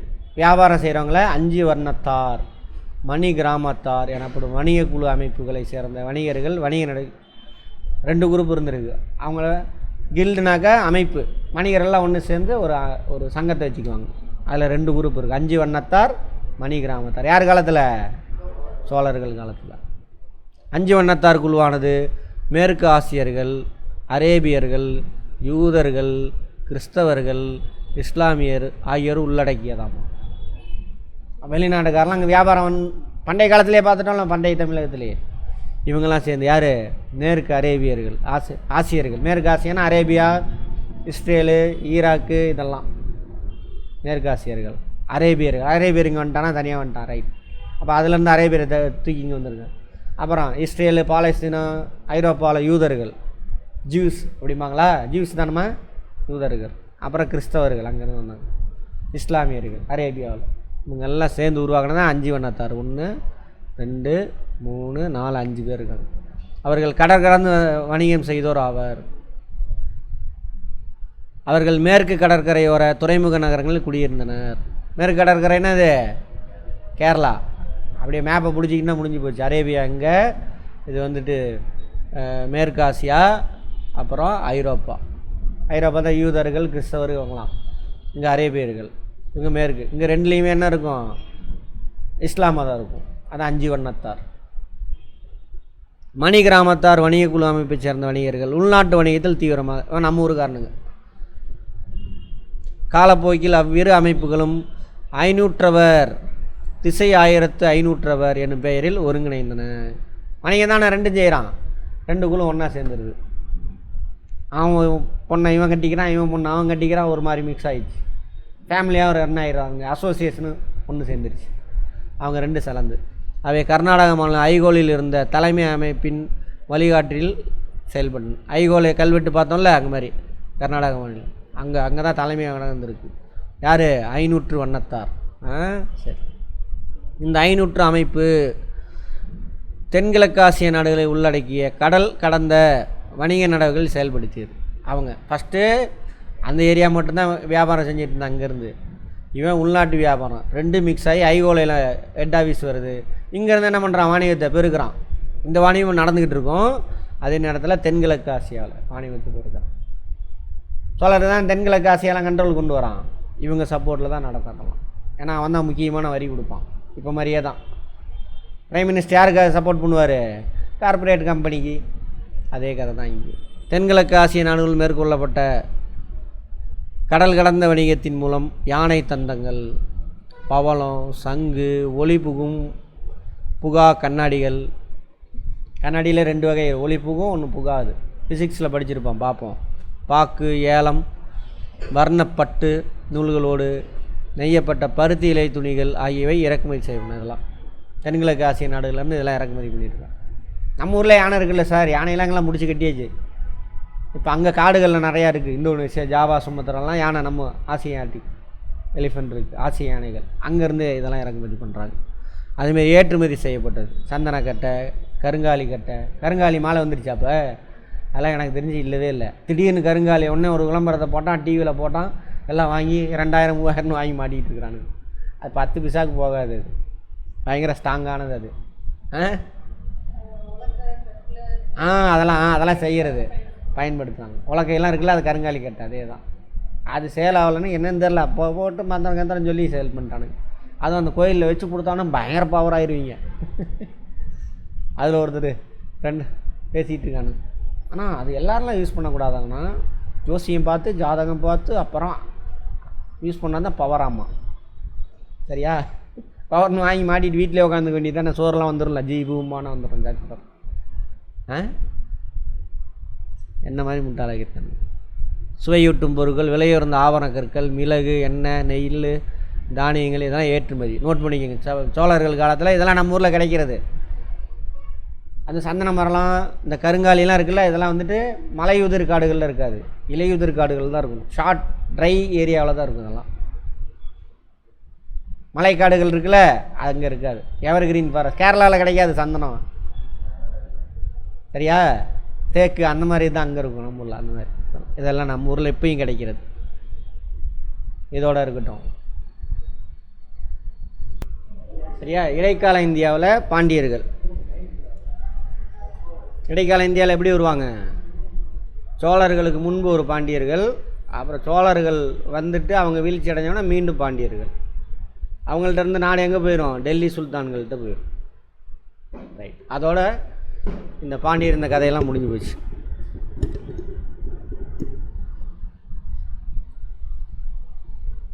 கிமு பொது ஆண்டுக்கு முன்பு 4ஆம் நூற்றாண்டிலிருந்து தென்னிந்தியாவை குறிப்பிட்ட இடைவெளிகளோடு ஆட்சி செய்த 3 பழமையான அரச வம்சங்கள் பாண்டியர்கள் அலமர். ஆமாவா? அப்படின்னா இப்போது பண்டைய கால தமிழகம் யார் அந்த 3 பேர்? சேர, சோழ, பாண்டியர்கள். அதான் சொல்கிறாங்க. முத்துக்குளித்தலோட அப்போ பார்த்துருப்போம். முத்துக்குளித்தல் எங்கே? தூத்துக்குடி. பழைய பேர் என்ன தூத்துக்குடிக்கு? கொற்கை. முத்துக்குளித்தலோடு தொடர்புடைய அந்த அங்கேயே வந்து கொற்கை. அடுத்தது, தொடக்க காலத்தில் அவர்களின் துறைமுகமாகவும் தலைநகரமாகவும் இருந்ததாக கருதப்படுகிறது. இருந்திருக்கலாம். எது? கொற்கை தான். அது அதுக்கப்புறம் உள்ளே கொஞ்சம் நகர்ந்து உள்ளே வந்துடுறாங்க. வைகை ஆற்று கரையில் வந்து உட்காந்துக்கிறாங்க. இப்போ கீழடி இருக்குல்ல, அது எந்த அரசரோடு தொடர்புடையது? சோழர்களா? கீழடியா? அதுவும் வைகை ஆற்று கரையில் தான் இருக்குது, சரியா? கொஞ்சம் தள்ளி இருக்குது. ஏன்னா மதுரையில் ரொம்ப நாளாக மக்கள் 5000 ஆண்டுகளாக மக்கள் வசிக்கக்கூடிய ஒரு நகரம். தொடர்ந்து அங்கே மக்கள் வசிச்சுட்டு வராங்க. அங்கே போய் நோண்ட முடியாது. அதனால் மதுரையை சுற்றில எங்கடா இருக்குன்னு ஆய்வு செஞ்சு அங்கே மேடெல்லாம் நோண்டும் பொழுது தான் அவர் பேர் கூட வரலாம். அந்த தொல்லியல் ஆராய்ச்சியாளர் அவர் அமர்நாத், இது அவரோட பேச்செல்லாம் வரும் பாருங்கள். அவர் தான் கண்டுபிடிக்கிறார். 100 இடத்த கண்டுபிடிக்கிறார். இங்கே இதெல்லாம் எச்சம் இருக்கும் அப்படின்னு. எச்சம் என்னென்ன அர்த்தம்? அந்த ஃபாசில்ஸு, மக்கள் வாழ்ந்ததுக்கான மிச்சங்கள் விட்டுட்டு போனது. அப்போ நோண்டும் பொழுது தான் கீழடிலாம் அவர் சும்மா நோண்டுறாரு. பயங்கரமான நகரம் இருந்ததுக்கான எவிடன்ஸ் அங்கே கிடைக்கிது. இரும்பு இதெல்லாம் உருக்குனதுக்கான எவிடன்ஸு, பாதாள சாக்கடை, கிணறு, உரை கிணறு, இந்த மாதிரி எல்லாமே இருந்திருக்கு. மிரண்டு போகிறான். அப்போ இங்கே நகர நாகரிகம் இருந்திருக்கு. ஏன்னா இரும்புலாம் உருக்கியிருக்கான்ல, பானை ஓட்டில் எழுத்து இருக்குது, எழுத்தறிவோடு இருந்திருக்கான்.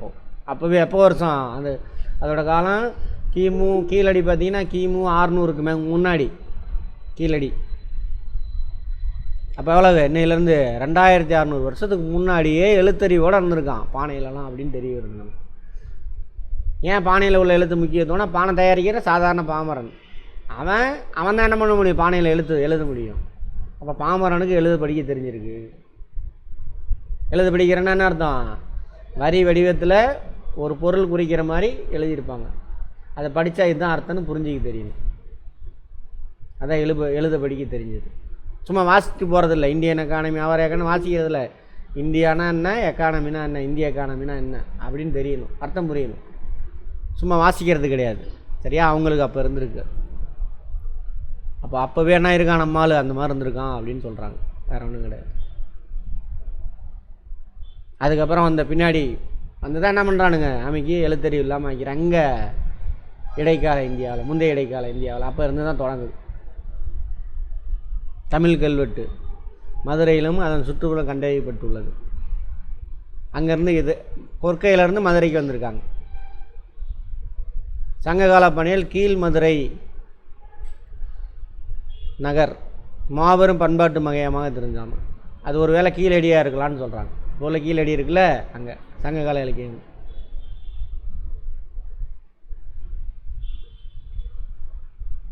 செவ்வியல் சங்ககால இலக்கியம்னு சொல்லக்கூடாது, கிளாசிக்கல் லிட்ரேச்சர். செவ்வியல் இலக்கியம்னா இங்கிலீஷில். அந்த மதுரையிலாம் கூடுனாங்க அப்படின்னு சொல்கிறாங்க. அதுக்கப்புறம் கிபி 3லேருந்து 6ஆம் நூற்றாண்டு யார் இருக்கா? களப்பிரர்கள். 6ஆம் நூற்றாண்டில் மீண்டும் களப்பிரர்களை வீழ்த்தி பாண்டியர்கள் வராங்க. வடக்கில் யார் வந்திருப்பாங்க? வட தமிழகத்தில் பல்லவர்கள் வந்திருப்பாங்க. அதே டைமில் பாண்டியர்கள் வருவாங்க. பல டைம் சொல்லியாச்சு. மீண்டும் நிறுவினாங்க. யார்கிட்ட இருந்து? மீண்டும் இடைக்கால இந்தியாவில் நிறுவனாங்க.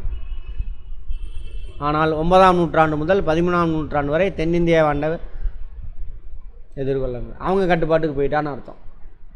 அப்போ 6லேருந்து 8 9ஆம் நூற்றாண்டு வரைக்கும் பாண்டியர்கள் நல்லா இருக்காங்க. சோழர்கள் வந்தவொடனே அவங்களுக்கு கீழே போயிட்டாங்க, சிற்றரசராக மாறிடுவாங்க. சோழர்கள் 13ஆம் நூற்றாண்டில் வீழ்ச்சி அடைஞ்ச உடனே மீண்டும் பாண்டியர் ஜெயிப்பான்னு பார்த்தோம்ல, அது ஆமாம். பின்னர் சோழர்களின் வீழ்ச்சியை சாதகமாக பயன்படுத்தி பிற்காலமாக பாண்டியர்கள் மீண்டும் தங்கள் அதிகாரத்தை நிறுவினர். ஃபஸ்ட்டு பாட்டு 6லேருந்து 9ஆம் நூற்றாண்டு வரைக்கும். மீண்டும் 13ஆம் நூற்றாண்டு மீண்டும் எழுச்சி பெறாங்க. அப்புறம் யாருக்கிட்ட போயிடுவாங்க? டெல்லி சுல்தான் கீழே போயிடுவாங்க. கதை புரியணும், கதையை புரிஞ்சுட்டு ஃபேக்டை பார்த்தீங்கன்னா நமக்கு வந்துடும் ஈஸியாக. பாண்டிய அரசு மீண்டெழுதல் ஃபஸ்ட்டு பார்ட்டு. கடுங்கோன் 920 எந்த நூற்றாண்டு? 10ஆம் நூற்றாண்டு ஸ்டார்டிங். கடுங்கோன் எனும் பாண்டிய அரசன் கலபரர்களிடமிருந்து பாண்டியர்களை பகுதிகளை மீட்டார். நோட் பண்ணிக்கோங்க. கலபரர்கிட்டருந்து இடைக்கால இந்த பாண்டியர்களை மீட்டவர் யார்? நிலத்தை மீட்டவர் கடுங்கோன். அவரை தொடர்ந்து வேறு இருவர் அரச பதவியேற்றனர். அரிகேசரி மாரவர்மன்.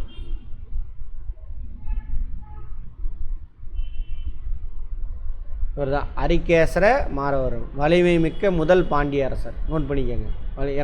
இடைக்கால இந்தியாவில் வலிமை மிக்க முதல் பாண்டிய அரசர் யார்? அரிகேசரி மாரவர்மன். அவர் தான் 642 அரியணை ஏறுறார். கேட்பாங்க, பார்த்துக்கோங்க. கலபரர்லேருந்து மீட்டவர் யார்? கடுங்கோன். வலிமை மிக்க பாண்டிய அரசர் அரிகேசரி மாரவர்மன். நோட் பண்ணிக்கோங்க. இவங்க காலத்தில் யார் இருக்காங்க? வட இந்தியாவில், வட தமிழகத்தில் 1ஆம் மகேந்திரவர்மன் பல்லவன், 1ஆம் நரசிம்மவர்மன் பல்லவன். அவங்க சமகாலத்தவர்.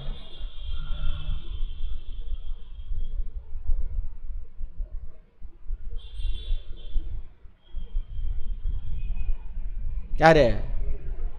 அரிகேசரி மாரவர்மன். அந்த பக்கம் சேரர்கள் கேரளாவில், வடக்கில் பல்லவர்கள், அப்புறம் சிற்றரசெல்லாம் சோழர் இருந்திருப்பாங்க. அவங்க சிங்களர்கள் யார்? இலங்கையில் எல்லாத்தையும் ஜெயிச்சிருக்காரு. யார்? அரிகேசரி மாரவர்மன்.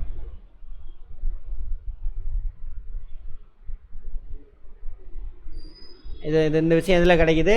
ஒரு சில கல்வெட்டு செப்பேடுகளில் கிடைக்குது. சமணர்களை துன்புறுத்திய கூன் பாண்டியனே என அடையாளப்படுத்தப்பட. இவருக்கு இன்னொரு பேர் இருக்குது, கூன் பாண்டியன்.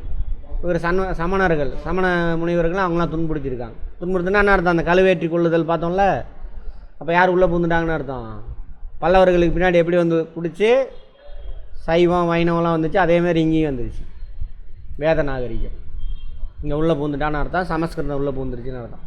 அவங்களோட தூண்டுதலில் தான் என்ன ஆகுதுங்க? சமண முனிவர்களை துன்புறுத்தி சமணம் பௌத்த முனிவர்களை கழுவேற்றம் செய்தார்கள். அப்படி கழுவேற்றம் செஞ்சவன் தான் யார்? இந்த கூன் பாண்டியன். அவன் தான் யார்? அரிகேசர மாரவர்மன்.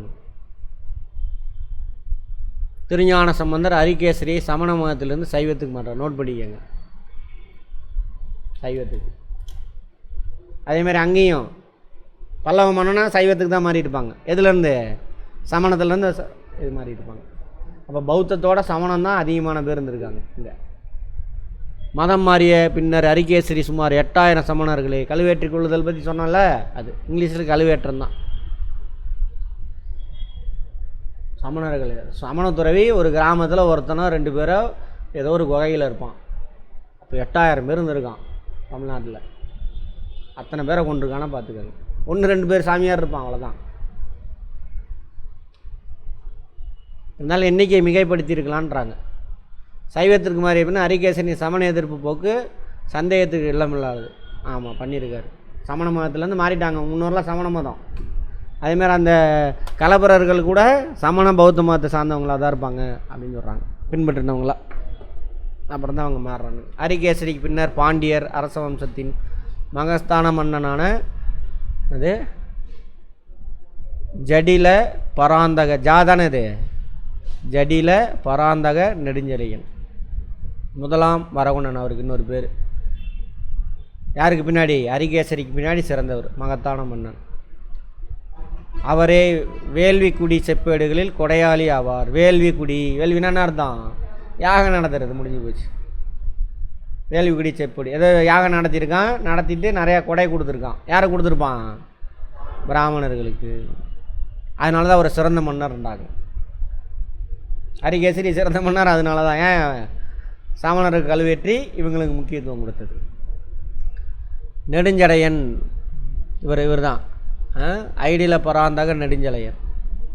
தஞ்சாவூர், திருச்சிராப்பள்ளி, சேலம், கோயம்புத்தூர் ஆகிய பகுதியில் உள்ளடக்கியதாக பாண்டிய அரசை விரிவுபடுத்துகிறார். அங்கேருந்து மேப் எடுத்து பாருங்கள். வடக்கில் சோழர்கள் பகுதி, மேற்கில் சேலம், கோயம்புத்தூர், அப்படியே இந்த மண்டலம் அப்படியே கொங்கும்பெல்ட்டு இது எல்லாத்தையும் உள்ளடக்கிறார். திருச்சி, தஞ்சாவூர், அங்கேருந்து பெரிய நாடு. ஸ்ரீமார ஸ்ரீவல்லவன், இரண்டாம் வரகுணன் ஆகியோர் பல்லவர்கள். அவன் முதலாம் வரகுணன், இரண்டாம் வரகுணன். ஸ்ரீமார ஸ்ரீவல்லவன், இரண்டாம் வரகுணன் பல்லவர்களால் தோற்கடிக்கப்பட்டனர். யாருக்கு பின்னாடி வந்தவன்? நெடுஞ்சடையனுக்கு அப்புறம் வந்தவங்க 2 பேரும் பல்லவர்கள். சமகாலத்தோடு தானே பல்லவர்கள்.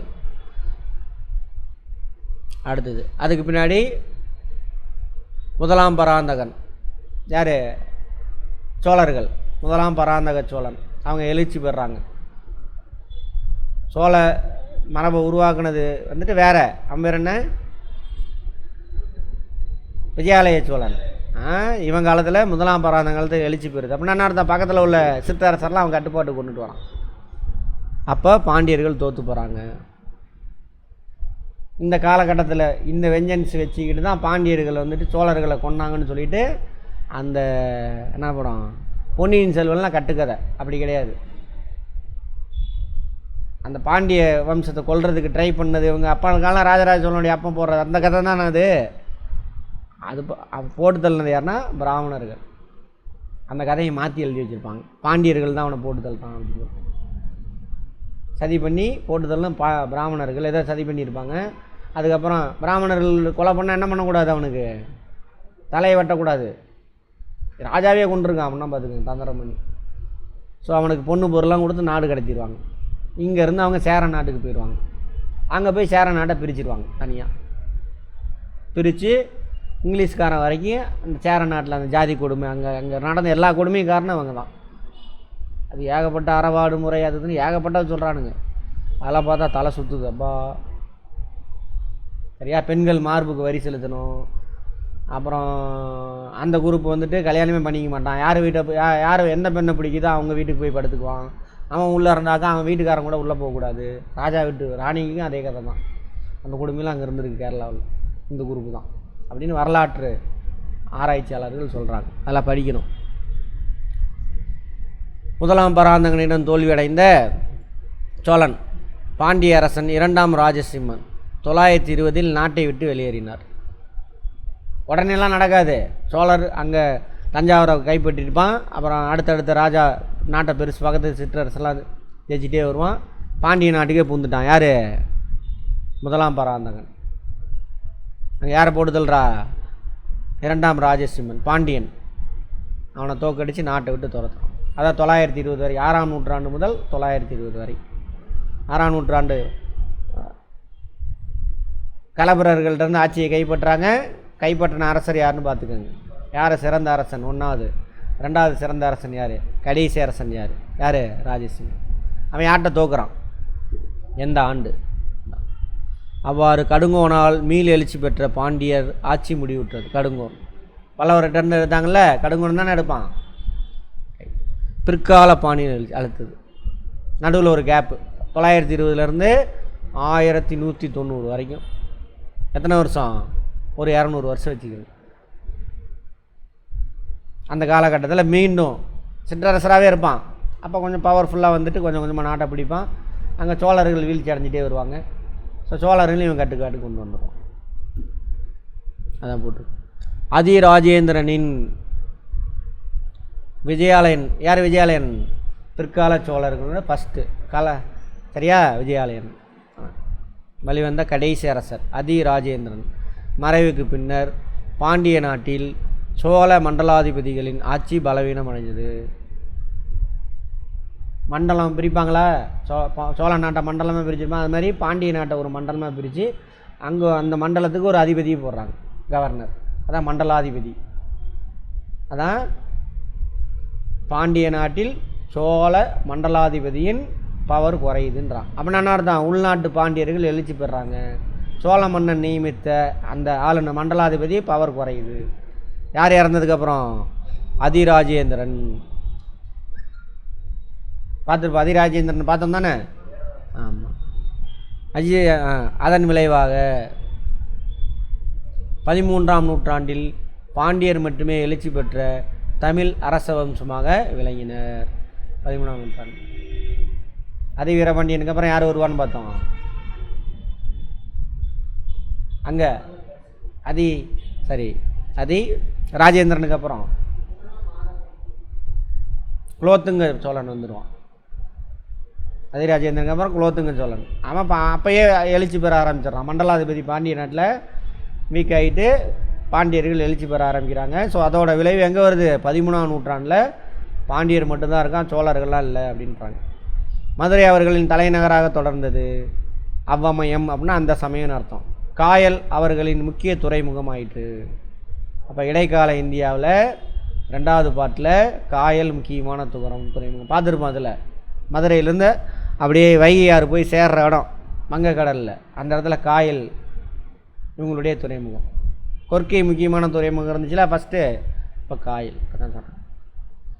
வெனிஸ் நாட்டை சேர்ந்த புகழ்பெற்ற யூரோப்பில் மார்க்கோ போலோ 2 முறை காயலுக்கு வருகை தந்தார். காயல் யாரோட துறைமுகம்? பாண்டியர்களினுடைய துறைமுகம். 2வது இடைக்கால இந்தியா, அதாவது இடைக்கால இந்தியாவில் 2வது பாட்டு சோழர்கள் வீழ்ச்சி அடைஞ்சதுக்கு அப்புறம் 1288 1293 யூரோப்பில் வெனிஸ், ரோம் இருக்குல்ல, கிரேக்க ரோமன், அங்கே உள்ள ஒரு நகரம், அங்கேருந்து வந்திருக்காங்க. வெனிஸ் நகரம் பார்த்துருக்கீங்களா? எல்லோரும் பார்த்துருப்பீங்க. மாதவன் படமோ ஏதோ ஒரு படத்தில் அந்த வீடெல்லாம் பக்கத்தில் இருக்கும், நடுவில் ஆறு ஓடிக்கிட்டு இருக்கும். அந்த ஆற்றுல தான் டிரான்ஸ்போர்ட்டு, அதில் போய் இறங்குவாங்க. மூழ்கிருச்சு அது. ஆக்சுவலாக கடலுக்குள்ளே கட்டின நகரம். ரோடு இருக்காது, இந்த ரோட்லலாம் தண்ணி இருக்கும். வந்து நம்ம வீட்டில் இறங்கிக்கணும். நீ அந்த போட்டில் தான் வந்து கிளாஸுக்கு வரணும், இங்கே இறங்கி காம்ப்ளெக்ஸ் வரணும். அந்த மாதிரி ஒரு நகரம். பார்த்துருக்கீங்களா? படத்தில் பார்த்துருக்கீங்க. சீன கப்பல்களால் நிரம்பி இருந்ததுன்றது. சீன இதை பற்றியோட வரலாறு நமக்கு தெரியும். இங்கே உள்ள சீனா இது வழியாக வந்து இருப்போம். அப்போ அந்த அளவுக்கு வர்த்தகம் சிறப்பாக இருந்தது. யார் எழுதுறா? Marco polo. எந்த நாட்டை சேர்ந்தவர்? வெனிஸ். எல்லாமே கேள்வி. பாண்டிய அரசு செல்வ செழிப்பு மிக்க உலகிலேயே மிக அற்புதமான பகுதியாக என மார்க்கோ போலோ சொல்லியிருக்கார். அந்தளவுக்கு வர்த்தகம் நடந்தால் அந்தளவுக்கு செல்வ செழிப்போடு இருந்திருக்காங்க மக்கள். அரசருக்கு நிறையா வரி வரும், வரி வந்தால் மக்களுக்கு நிறையா செஞ்சுருப்பாங்க. இலங்கையோடு சேர்ந்து உலகத்தில் காணப்படும் பெரும்பாலான மாணிக்க கற்களையும் முத்துக்களையும் உற்பத்தி செய்கிறது என மேலும் கூறுகிறார். அன்றைக்கி உலகத்தில் இருக்கக்கூடிய செல்வமிக்க மாணிக்க கற்கள், முத்து, அதை உற்பத்தி செய்கிறதுல யார் டாப்பு? பாண்டிய நாடு. இலங்கையோடு சேர்ந்து பக்கத்தில் தானே இருக்குது. தன்னுடைய பயண குறிப்பில் சதி நிகழ்வுகளே அரசர்களின் பலதார மனத்தையும் பதிவு செய்கிறார். அப்போ பாண்டியர்கள்ட்ட சதி இருந்திருக்கு. வந்துருச்சுல, அவனுக்கு தான் உள்ளே பூண்டானுங்களே. சதினா என்ன அர்த்தம்? உடன்கட்டை ஏறுதல். அதை பின்பற்றுறவங்க வீட்டுக்காரன் இறந்து போயிட்டானா அந்த பெண்ணையும் தூக்கி கை காலை கட்டி அவனோட சிதையில் தூக்கி போட்டுருவான். இப்போ தான் வந்துட்டு எரிக்கிற பழக்கம் வருது. வேத நாகரிகம் வந்ததுக்கப்புறம் தான் எரிக்கிற பழக்கமே வருது. அதுக்கு முன்னாடி வரைக்கும் நம்மளது என்ன பழக்கம்? புதைக்கிறது தான் திராவிட. அது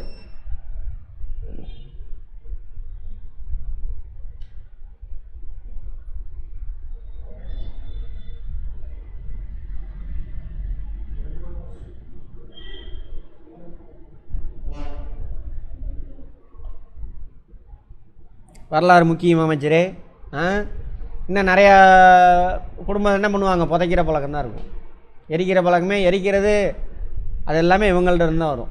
அவன் அக்னிக்கு முக்கியத்துவம் கொடுப்பான். ஏன்னாக்கா அவன் குளிர் காலத்தில் குளிர் பிரதேசத்துலேருந்து வந்தவன், ஆனால் நெருப்புக்கு முக்கியத்துவம் கொடுப்பான். நம்ம ஆளுங்க எங்கே இருக்கோம்? வெயிலில் இருக்கிறோம், சரியா? அப்போ தண்ணி ரொம்ப முக்கியம். உடம்பை குளிர்விக்கிறது எல்லாம் நம்ம தண்ணிக்கு முக்கியத்துவம் கொடுப்போம். அவனுங்க ரெண்டையும் மிக்ஸ் பண்ணி ஒரு வித்தியாசமான கலாச்சாரத்தை உருவாக்கிட்டானுங்க. ஏதோ ஒன்று நீ எனக்கு வந்து கப்பம் கட்டணும், காசு கொடுக்கணும்.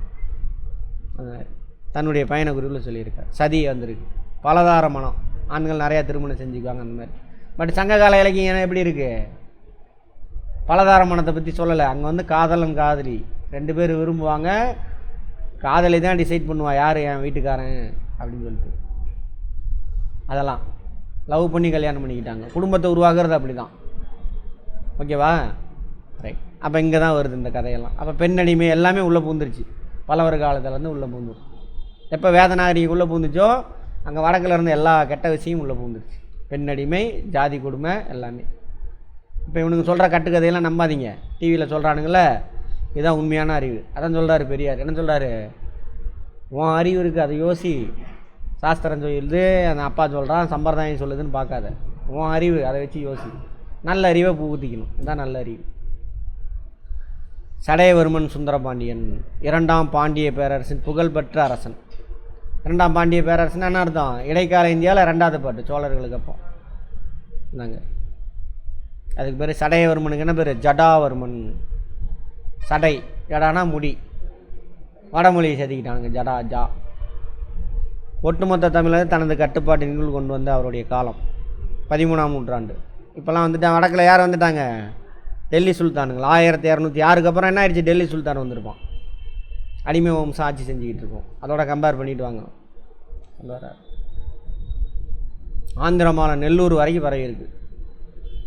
திருவள்ளூர் தாண்டி ஆந்திரமாலை நெல்லூர் வரைக்கும் ஒய்சாளர்களை கட்டுக்குள் வைத்திருந்தனர். பார்த்தோம்லையா? ஒய்சாளர் யார்? யாதவர்கள், காக்காத்தீர், ஒய்சாளர். இந்த ஏரியாவில் இங்கே யாதவர்கள் பிற்கால மேலே சாதிக்க பிரிஞ்சுங்க. காக்காத்தீர்கள், ஒய்சாளர்.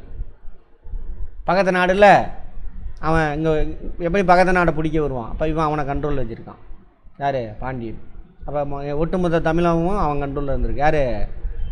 சடைய பாண்டியன், சடையவர்மன். அவன்கிட்ட மலை நாட்டு தலைவரான சேர அரசர் சுந்தரபாண்டியனின் மேலாதிக்கத்தை ஏற்றுக்கொண்டு அவர் கப்பம் கட்ட சம்மதித்தார். மலைனான யார்? மேற்கு சேரர்கள். மலை பிரதேசம்ல அங்கே சோழ அரசின் வீழ்ச்சியால் ஊக்கம் பெற்ற மாலவ பகுதியின் அரசர் வீர சோமேஸ்வரர். மாலவ பகுதி எங்கே? மத்திய பிரதேசம். அங்கே சொல்கிறான். சுந்தரபாண்டியனை போருக்கு அழைத்தார். கண்ணனூர் என்ற இடத்தில் நடைபெற்ற போரில் சுந்தரபாண்டியன் வீர சோமேஸ்வரரை தோற்கடித்தார். எங்கே? கண்ணனூரில் நடந்திருக்கு. எங்கள் தமிழ்நாட்டில் போல் இருக்கு. வட மாலவ பகுதினா எதை சொல்கிறானுங்க? கர்நாடகா பகுதியாக இருக்கும்னு நினைக்கிறேன். சரி, ரைட், பார்ப்போம். கேட்பாங்க எந்த இடத்துல நடந்துச்சு சோமேஸ்வரருக்கும் இவனுக்கும் சுந்தரபாண்டியனுக்கு நடுவில் போர் எங்கே நடந்துச்சு? சரியா? கண்ணனூர். அங்கே தோக்கடிச்சிட்டாங்க. வட தமிழகத்தில் கடலூர், காஞ்சிபுரம், மேற்கு தமிழகத்தில் ஆற்காடு, சேலம் ஆகிய பகுதிகளை சேர்ந்த குறுநில தலைவர்களின் மேல் தனது ஆதிக்கத்தை. இங்கெல்லாம் குறுநில தலைவர் தான். கடலூர், காஞ்சிபுரம்லாம் வட தமிழகம். மேற்கு தமிழகம் ஆற்காடு, சேலம். அங்கே குறுநில மன்னர்கள் இருந்திருக்காங்க. அவங்களாம் இவர் கட்டுப்பாட்டு கொண்டு வர்றார். யார்? சுந்தரபாண்டியன்.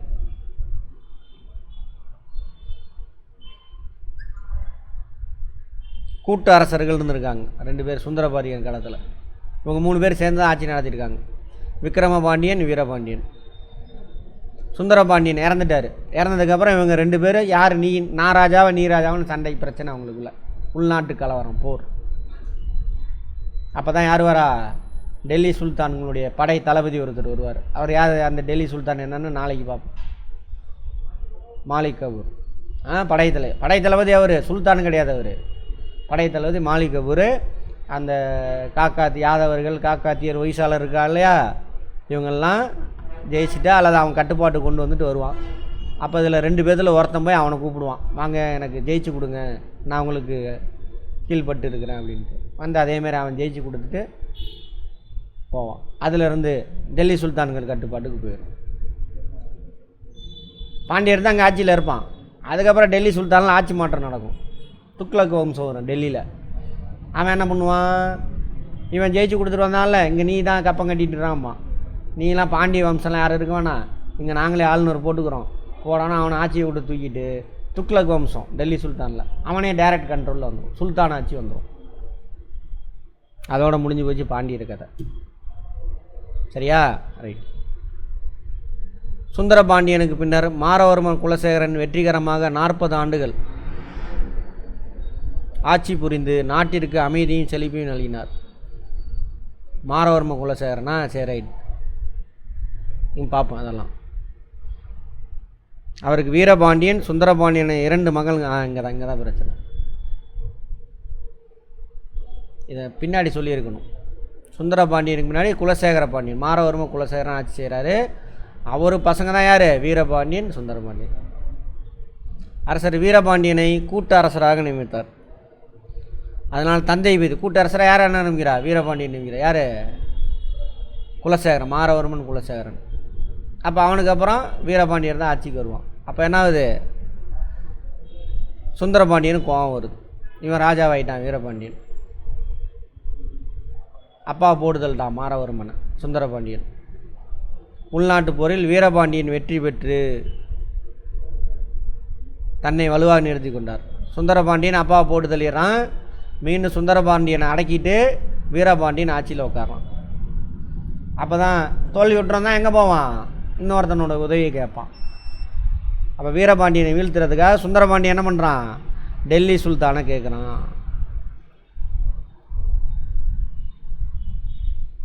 டெல்லி சுல்தான் அப்போ யாருன்னா அலாவுதீன் கில்ஜி, 2வது பரம்பரை அலாவுதீன். அவனுடைய படை தளபதி தான் மாலிக் கபூர். அவன் தான் தமிழகத்துக்கு மேலே இருக்கக்கூடிய யாதவர்கள், காக்காதி, தக்கான அரசருங்களாம் இல்லையா, அவன்லாம் ஜெயிச்சுட்டு வருவான். ஸோ அங்கேருந்து அலாவுதீன் கில்ஜி அதை போய் பாரு அப்படின்னோடனே மாலிக் கபூர் இங்கே வராரு. ஆனால் டெல்லிக்கு போனாரா இல்லையான்னு தெரியல சுந்தரபாண்டியன் சொல்கிறானு. மாலிக் கபூர் வராரு. மாலிக் கபூரின் படைவீடுக்கு வாய்ப்பு வழங்கி சுந்தரபாண்டியன் போய் கேட்டதுனால தான் மதுரைக்கே மாலிக் கபூர் வரான்லாம் வந்திருக்க மாட்டான், அப்படியே போயிருப்பான் அப்படின்னு சொல்கிறாங்க. அங்கே வந்துட்டு வீரபாண்டியனை தோக்கடிச்சிட்டு சுந்தரபாண்டியன் உட்கார வச்சுருப்பான்.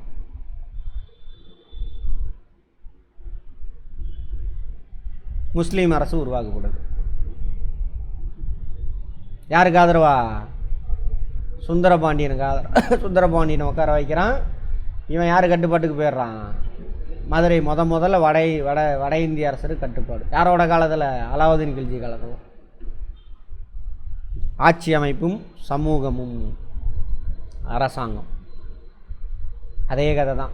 சோழர்கள் பல்லவர்கள் மாதிரியே தான் இருக்கும். அரசர் தான் மைய அரசு. நிறையா மண்டலம் அது மாதிரி பிரிச்சுருப்பானுங்க. அது கீழே நிறையா பிரிச்சுருப்பானுங்க. ஒவ்வொன்றுக்கும் ஒரு ஹெட்டு போட்டிருப்பானுங்க. அதே தான். மதுரைக்கே முன்னுரிமை. மதுரைக்கு இன்னொரு பேர் என்னது? கூடல். எல்லா ஏரியாவில் வந்து கூடுறாங்க, ஒன்று கூடுறாங்க, அதனால் கூடல்.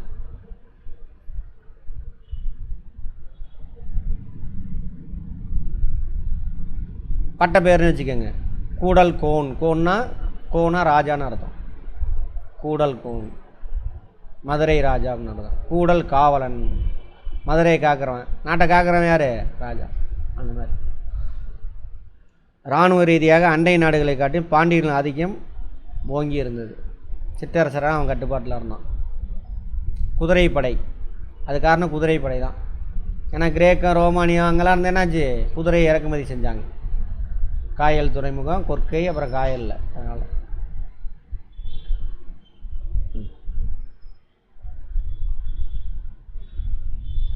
பாண்டிய நாட்டை பற்றி பார்த்துக்கிட்டு இருக்கோம்.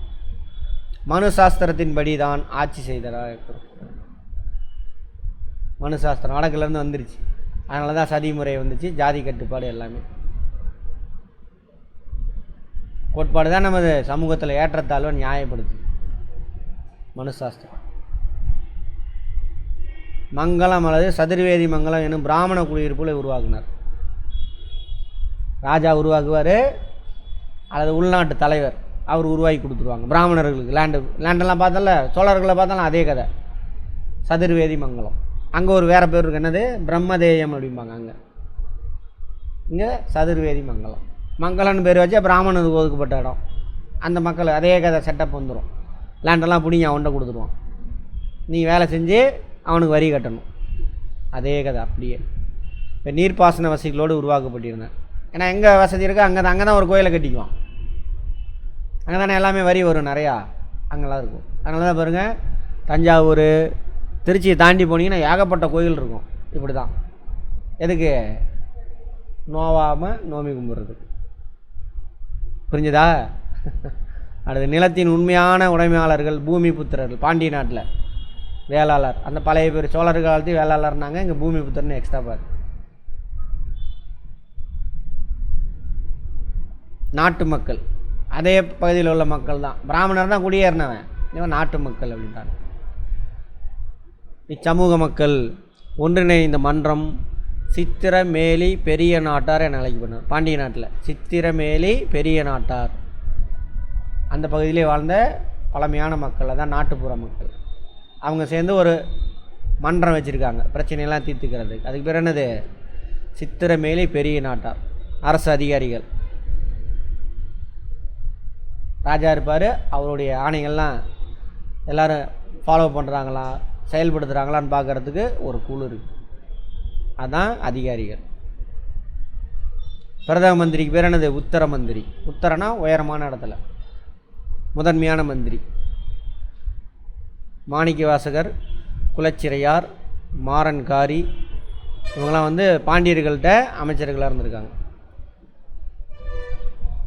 அரசு செயலகம், செக்ரட்டரியேட் இருக்குல்ல சென்னையில், அது மாதிரி அங்கே ஆணைகள் பிறப்பிக்கிறது, பிரச்சனைகளை டீல் பண்ணுறது எல்லாத்துக்கும் இருந்திருக்கு. அதுக்கு பேர் எழுத்து மண்டபம்.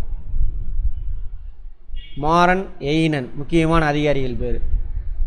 சாத்தன் கணபதி, ஏனாதி சாத்தன், திரதிரன், மூர்த்தி எயினன் ஆகியோரும் இவங்களாம் முக்கியமான பணியாளர்கள், அந்த எழுத்து மண்டபத்தில் இருந்த அதிகாரிகள். அதுபோக பள்ளிவேலன், பராந்தகன் பள்ளிவேலன், மாறன் ஆதித்தன், தென்னவன் தமிழ்வேல் படை தளபதியில் பட்டங்களாமா. இதெல்லாம் நோட் பண்ணிக்கங்க.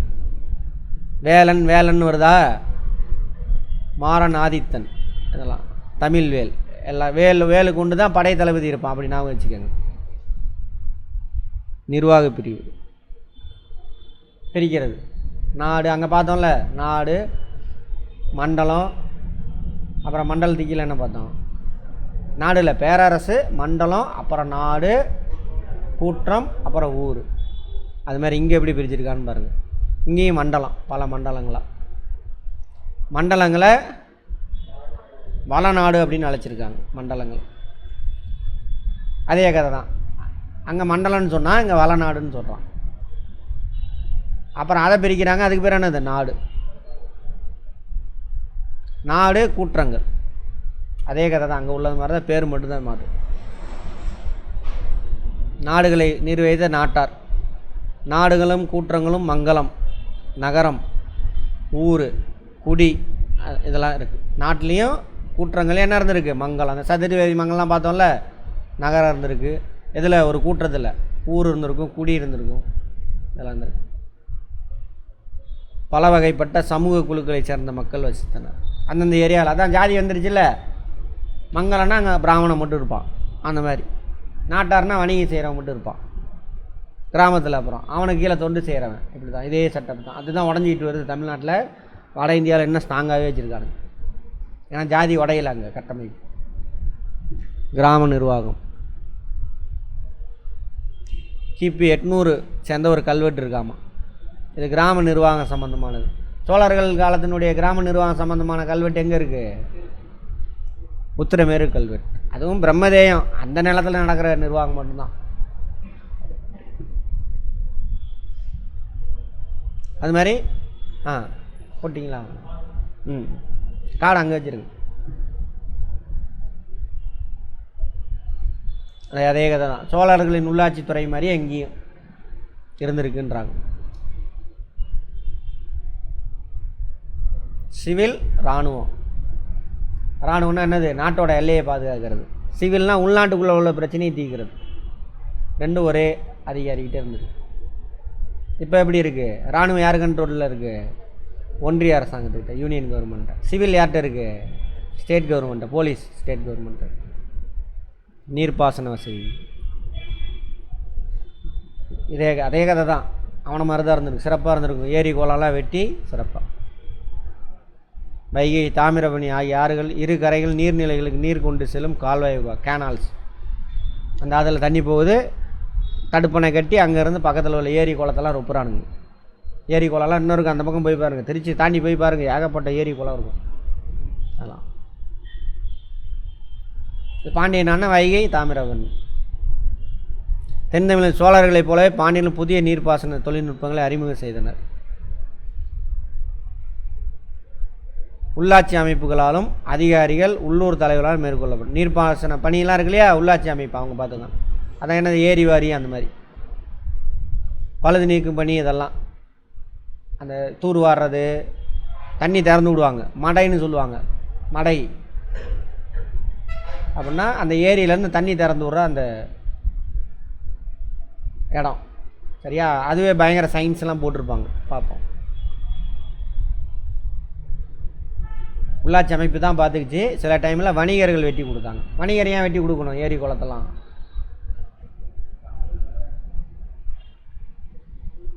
யோசிக்கிறீங்களா? வணிகர்கள் ஏன் ஏரி குளம்லாம் வெட்டி கொடுக்கணும்?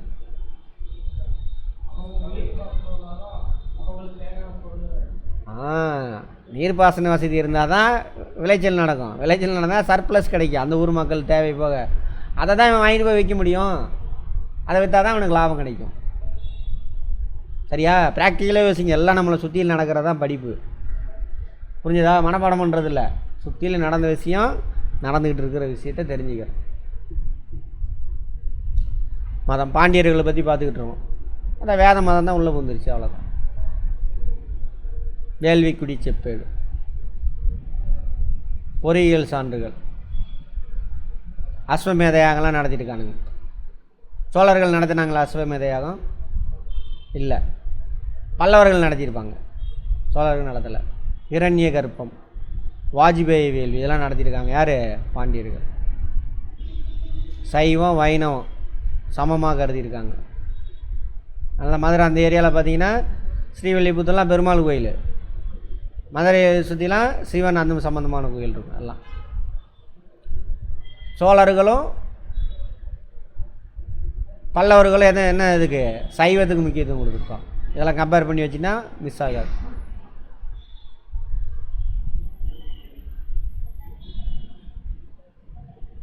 நிலங்கள் கொடையாக வழங்கப்பட்டது, கோயில்களுக்கு வரி விலக்கு அதிக்கப்பட்டது. இந்த நிலத்தை தான் யார் எடுத்துக்கிட்டா? இந்து சமய அறநிலையத்துறை எடுத்துக்கிட்டாங்க. புரிஞ்சுதா? ஏன் இந்து சமய அறநிலையத்துறை கலை இந்துக்கள்கிட்ட குடுன்றான், புரியுதா? ஒரு சிலர் கத்திக்கிட்டு இருக்கானா? ஏன் இந்து சமய அறநிலையத்துறை கலைச்சோம்னாக்கா மீண்டும் அங்கே யார் ஆதிக்கம் செலுத்துவா? பிராமணர்கள். அதான் இந்துக்கள்கிட்ட கூடனா யார்? பிராமணர் தான். நீலாம் உள்ளே போக முடியாது, வெளியில் போடான்னு துரத்தி விட்டுருவான். எப்படி கர்ப்ப கிரகத்துக்குள்ளே ஒன்றால் போக முடியாதோ அப்படி. அந்த வரலாறு தெரியாமல் நிறைய பேர் பிராமணன் அல்லாதவர் அவனுக்கு சப்போர்ட் பண்ணிகிட்டு இருக்கானுங்க. நிறையா கோபுரங்கள் எங்கே இருக்கும்? என்ட்ரன்ஸில். அதில் மதுரை மீனாட்சி அம்மன்லாம் இருக்குல்ல, அதெல்லாம் சொல்கிறாங்க. மண்டபங்கள், உள்ள மண்டபம்லாம் இருக்கும், ஃபங்க்ஷன்லாம் நடக்கும். சிதம்பரம் கோயில் அதெல்லாம் பாருங்கள். புகழ்பெற்ற சைவ வைணவ அடியார்கள், நாயன்மார் ஆழ்வார்கள், இவங்க காலத்துலேயும் 3 பேர் காலத்துலேயும் இருப்பாங்க. பல்லவர், பாண்டியர், சோழர்கள் 3 பேர் காலத்துலேயும் அந்த 63 நாயன்மார்கள், 12 ஆழ்வார்கள் எல்லாம் வளர்ந்துருப்பாங்க. ஆன்மீக அறிவு மேம்பாடு அப்படின்னா என்ன அர்த்தம்? ஆன்மீக அறிவுனா அறிவியல் பூர்வமாக இருக்காது, மூடத்தனமாக நம்பிக்கை, பக்தி. அக்கால பகுதி தீவிர மத மோதல்கள் இருந்ததாக குறிப்பிடப்படுது. சொன்னா இல்லையா? சைவ வைணம் அவனுங்களுக்கே ஆகாது. இந்த கல்லை மட்டும் கண்டால் சோழர்கள் காலத்தில் பார்த்தோம்ல, ராஜா யார்? சைவம், அந்த வைணவம். சிவனை வழிபடுறாம்மா, இல்லை நான் வழிபட மாட்டேம்மா, இவன் தூக்கிட்டு போய் அவனை கொலை பண்ணிடுவான். அதான் கதையாக வரும். அது உண்மையா இல்லையான்னு தெரில. குலோத்துங்க சோழன் இன்னும் பாருங்கள், இவனுங்க 2 பேர் சண்டை போட்டுக்கிட்டு தான் இருப்பானுங்க. அதில் வைணவத்தில் 2 இருக்குது, வடகலை தென்கலைன்ட்டு. தென்கலைனா தமிழில் பாசுரம் பாடுறவனுங்க, வடகலை சமஸ்கிருதத்தில் பாடுறவனுங்க. நாமம் போடுற ஸ்டைலு, யானைக்கு எந்த நாமம் போடுறன்னு பிரச்சனை. கோயிலில் கேஸ் நடக்குது. தோசை கொடுக்குறதா அல்வா கொடுக்குறதா, அதில் பிரச்சனை. அடிச்சுக்கிட்டானுங்க அன்றைக்கெலாம் 6 மாதத்துக்குள்ளே. பாருங்கள், அதெல்லாம் வாட்ச் பண்ணுங்க. அது அப்பையிலேருந்தே இருக்குது. என்னது? நான் சாப்பிட்ணும், நல்லா இருக்கணும், எவனா எப்படியே போடான்றது, வேறு ஒன்றும் கிடையாது. அக்காலகட்ட பகுதி பக்தி இயக்கம் புற சமயத்தாரை வாதத்திற்கு தூண்டின. புற சமயத்தார்னா யார்? பௌத்தம் சமணர்களையா அவங்கள வாதத்துக்கு கூப்பிட்றாங்க. பல முறை பௌத்தர்களும் சமணர்களும் தோற்கடிக்கப்பட பக்தி இலக்கியங்களுக்கு இருக்கின்றன. தோற்கடிக்கப்பட்டு என்ன பண்ணியிருப்பாங்க? கழுவை ஏற்றிடுவாங்க, அடித்து துரைச்சிடுவாங்க. சமஸ்கிருதம் தமிழுக்கு முக்கியத்துவம் கொடுத்தாங்க. சமஸ்கிருதம், அதனால தான் கோயில் எல்லாத்தையும் இப்போ வரைக்கும் சமஸ்கிருதம். இப்போ தான் வந்து மாறிக்கிட்டு இருக்குது. சமஸ்கிருதம் தான் ஓதுறான். தமிழ் இருந்து அங்கே நல்லா வருமானம் வந்துச்சுன்னா உன்னை வந்து துரத்தி விட்ருவான். சமஸ்கிருதம் உள்ளே பூந்துடும். சரியா? ரைட். கோவில்கள், புதிய கோவிலெலாம் கட்டுறாங்க. இதான் பக்தி இயக்கம் தானே. பல்லவர்கள் அதான் தொடக்கம், அதை தொடருது, அப்படி அதை ஃபாலோ பண்ணுவாங்க. கோயில் கட்டினா தான் யார் சாப்பிட முடியும்? அந்த குரூப் சாப்பிட முடியும். அதுக்காக தான் கோயில். அதை நம்ப வைக்கிறான் ஒன்று. நீ கோயிலில் வந்து தவம் செய்கிறனால தான், கோயிலுக்கு நிறையா குடம் கொடுக்குறதுனால தான், கோயிலில் வந்து உண்டியில் காசு போடுறதுனால தான் நீ நினைக்கிறதெல்லாம் நடக்குது, நீ நல்லா வாழ்கிற அப்படின்னு நம்ப வைக்கிறான். அந்த காலத்துலேருந்து நம்ப வைக்கிறான். புரிஞ்சுதா? அதனால் கோயிலெலாம் பாருங்கள் அள்ளி அள்ளி கொடுப்பாங்க. அதுதான் யார்கிட்ட போய் சேரும்? இந்து சமய அறநிலை தர வரதுக்கு முன்னாடி ஒரு அந்த குரூப்புக்கு மட்டும் போய் சேரும். இப்போ இந்து சமய அறநிலை அரசன் கட்டுப்பாட்டில் இருக்குது, அங்கே போகும். அந்த பணத்தில் தான் என்ன பண்ணுறாங்க? கோயிலெலாம் அன்னதானம் இதெல்லாம் போடுறாங்களா, கோயில் கட்டுறது, அதெல்லாம் அந்த பணத்தில் தான் செலவு பண்ணுவோம். ஒரு 4-5 குடும்பத்துக்கு போனதே இப்போ பொதுமக்களுக்கு வருது, அவ்வளோதான். திரும்ப அந்த 4-5 குடும்பத்துக்கு தான் போகணுன்னு ஆசைப்பட்றானுங்க. அதான் இந்து சமய அறநிலை தெரிய கலைன்றது. சரியா? என்ன சார் ஏதோ சொல்கிறீங்க? நியூஸ் பேப்பர்லாம் படிக்க ஆரம்பிங்க, அப்போதான் புரியும். இது வரைக்கும் ஏதோ டிவியில் ஓடி இருக்கும், ஏதோ ஓடி இருக்கும். உங்களை பற்றி மட்டும் யோசிச்சுருப்போம். சாப்பாடு கிடைக்குதா, உங்கள் ஆசையெல்லாம் தீர்ந்துச்சா, அப்படி ஓடிட்டு இருந்திருப்போம்.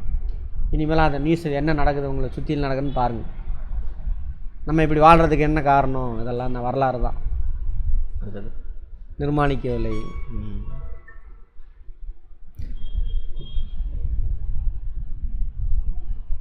புதுசாக எதுவும் கட்டலையாமா, பழசை வந்து பராமரிச்சுட்டாங்களாமா. புதிய கோபுரங்களையும் மண்டபங்களையும் கட்டி பெரிதாக்கினர். இருக்கிறத சொன்னல, யார்கிட்ட இருந்து பறிச்சிருப்பான்? அந்த கோயிலில் என்னவா இருந்திருக்கும்? புத்த மத சமண மத கோயிலாக இருக்கும். பிடிக்கிட்டானுங்க. கோயில் இல்லை, அவங்க இடம் இது பண்ணிக்கிறாங்க. பெரிய வடிவிலான அலங்கார வேலைப்பாடுகள் கூடிய ஒற்றைக்கல் தூண்கள் இடைக்கால பாண்டியர்களின் தனித்தன்மை வாய்ந்த பணியாகும். பாணி ஒற்றைக்கல், பெரிய வடிவிலான அலங்கார வேலைப்பாடு கூடிய ஒற்றைக்கல் தூண்கள். கோயிலில் தூண் இருக்குல்ல, அங்கங்கே இருக்கும். அதில் பார்த்திங்கன்னா அழகாக டிசைன்,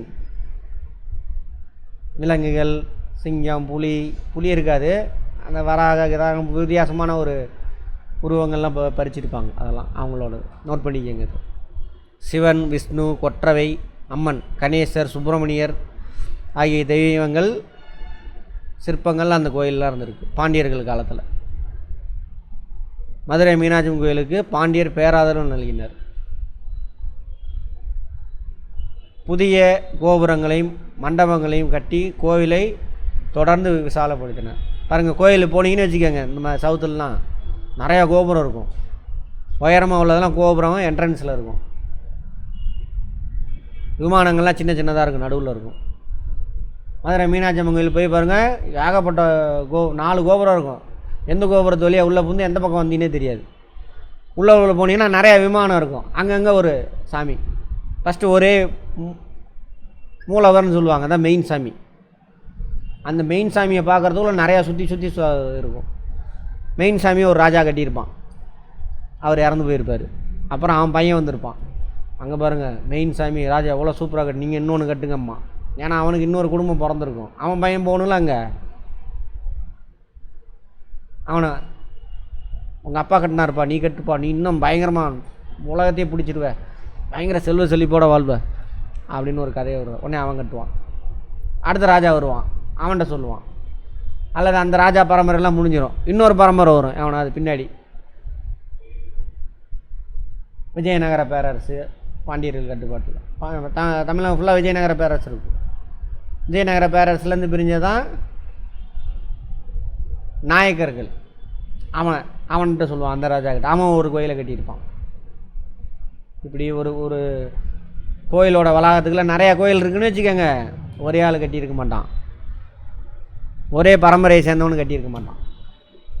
அதெல்லாம் தஞ்சை பெரிய கோயிலுக்குள்ளே போங்க, உள்ளே 2-3 கோயில் இருக்கும். நடுவில் உள்ளது மட்டும்தான் அவன் ராஜராஜ சோழன்.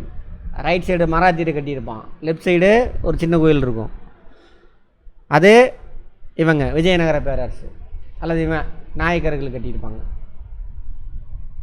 அந்த மாதிரி இப்போ ஒரு கோயில் வளாகம் இருந்து தான் ஒரு ராஜா மட்டும் கட்டியிருக்க மாட்டான். சரியா? இதுதான் வரலாறு. எப்படி கட்டுறாங்கன்றது இதுதான். வணிகம் பாண்டியர்கள் தானே, அதான் போக்குவரத்து ஏகப்பட்டது இருந்திருக்கு. எக்ஸ்போர்ட் இம்போர்ட்டு, காயல் தானே, காயல். ஆமாம், 7ஆம் நூற்றாண்டு முதல் தென்னிந்தியா மேற்கு கடற்கரை உருவாகியிருந்த அரேபிய வணிகர்களின் குடியிருப்புகள். மேற்கு கடற்கரை எங்கே? கேரளா. அரேபியா அங்கே இருக்குது. அவங்களோட குடியிருப்புலாம் அங்கே இருந்திருக்கு. அதான் பேசணும்ல அங்கே முன்னாடியே. அங்கேருந்து கிழக்கு கடற்கரைக்கு அவங்க வராங்க.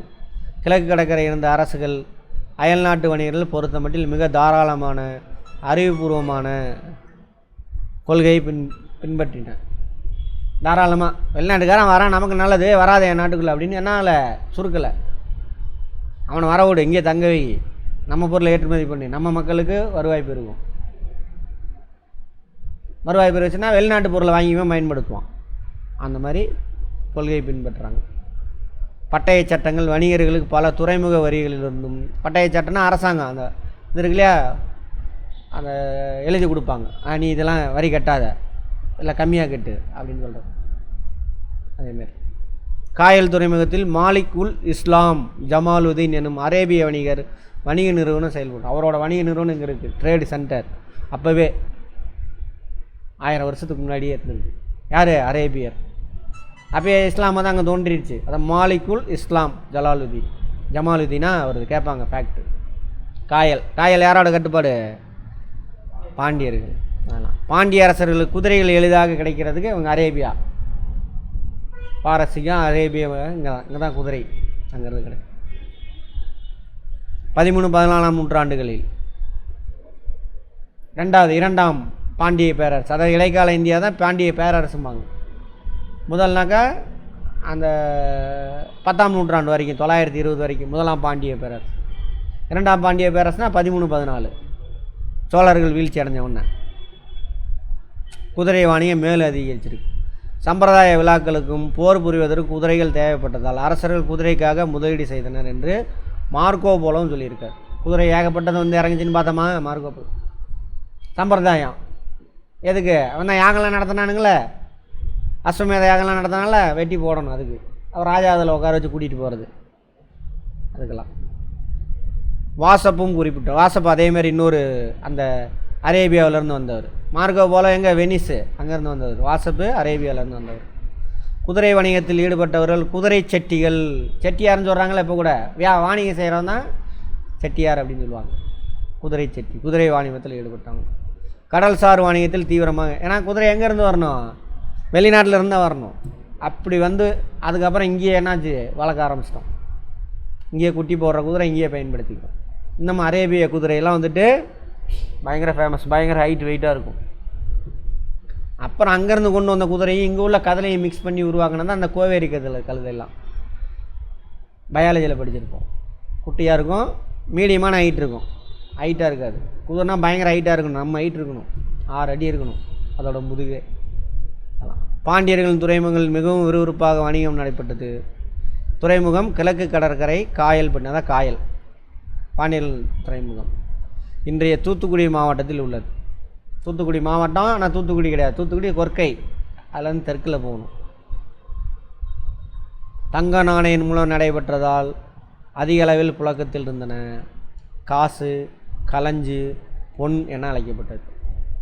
அப்போது நாணயங்கள் என்ன நாணயம்? பண்டமாற்று முறை கிடையாது. இடைக்கால இந்தியாவில் நாணயம் பயன்படுத்துகிறாங்க. என்ன நாணயம்? தங்க நாணயங்கள், காசு, களஞ்சு, பொன், மற்ற பெயர்கள். விரிவான அளவில் இக்காலத்தில் நடைபெற்ற குதிரை வணிகம் குறித்து வாசப் என்பவர் பதிவு செய்துள்ளார். 10,000க்கும் மேற்பட்ட குதிரைகள் காயலிலும் ஏனைய இந்திய துறைமுகங்களும் இறக்குமதி ஆயின அப்படிங்கிறார். அவற்றில் 1400 ஜமாலுதீன் பொறுப்பில் இனப்பெருக்கம் செய்து வளர்த்து வந்த குதிரைகள். ஜமாலுதீன் பார்த்தோம்ல, அவர் இங்கே காயலில் ஒரு ஆஃபீஸ் வச்சுருந்தாருன்னு, அங்கே 1400 மட்டும் அவர் ஒரு ஆள் ப்ரொடக்ஷன் பண்ணி கொண்டு வந்திருக்கான். அந்தளவுக்கு டிமாண்ட் வந்திருக்கு. சொக்க தங்கத்திலான 200 தினார்களாகும். ஒரு குதிரை எவ்வளோமா? 200 தினார். சொக்க தங்கனா புரியுதா? ஆபரண தங்கம் இல்லை, பியூர் கோல்டு. சொக்க தங்கனா ஆபரண தங்கம் எவ்வளோ பர்சன்டேஜ் இருக்கும்? 91.6 916 அப்படின்னு போட்டிருக்கோம் தங்கத்தில். ஆபரண தங்கம் ஒன்றும் இல்லை, அதில் தங்கம் எவ்வளோ இருக்கும்? 91.6% இருக்கும். அதாவது 22 கேரட்டு. பியூர் கோல்டு எத்தனை கேரட்டு? 24 கேரட்டு. சரியா? இதில் 2 கேரட்டை உருவிட்டு 2 கேரட் என்ன காப்பர் ஏதோ ஒன்று சேர்த்திடுவாங்க. சேர்த்துனா 22 கேரட். 2 கேரட் என்னவா இருக்கும்? காப்பர் இருக்கும். அதில் எதுக்காக சேர்த்துறாங்கன்னு பார்த்தோம். அதை ஸ்ட்ராங்காக இருக்கிறது எல்லாம் வளைஞ்சிரும் ஈஸியாக. ஆபரண தங்கத்தோட எல்லாமே ஃபேக்ட்டு பார்த்துக்கோங்க. 200 தினாராமா. அப்போ தங்க நாணய தினார் அப்படின்றாங்க. பிற்கால சோழ வம்சத்தை மீட்டெழச் செய்தவர் முதலாம் ராஜேந்திரனா? விஜயாலயன். கீழ்காணும் பாண்டிய அரசர்களுள் கலபரர் ஆட்சியை முடிவு கொண்டு வந்தவர் கடுங்கோன். சோழர்களின் நிர்வாகம் மிக சிறிய அலகு ஊர். கரெக்டா? மண்டலம், நாடு, கூற்றம், கடைசியில் ஊர். நிறையா ஊர் சேர்ந்தது கூற்றம். ஊர் இதெல்லாம் சரியா. அடுத்தது நாடு. நிறையா கூற்றம் சேர்ந்தது நாடு. நிறையா நாடு சேர்ந்தது மண்டலம். ஓகே. விஜயாலயன் வழிவந்த சோழ வம்சத்தின் கடைசி அரசர் ஆதிராஜேந்திரன். அதிராஜேந்திரன் போட்டிருந்தாங்க. ஆமாம் தானே? ஆதி இல்லை, நெடில் இல்லை, அங்கே அதிராஜேந்திரன். ஆதிராஜேந்திரன்.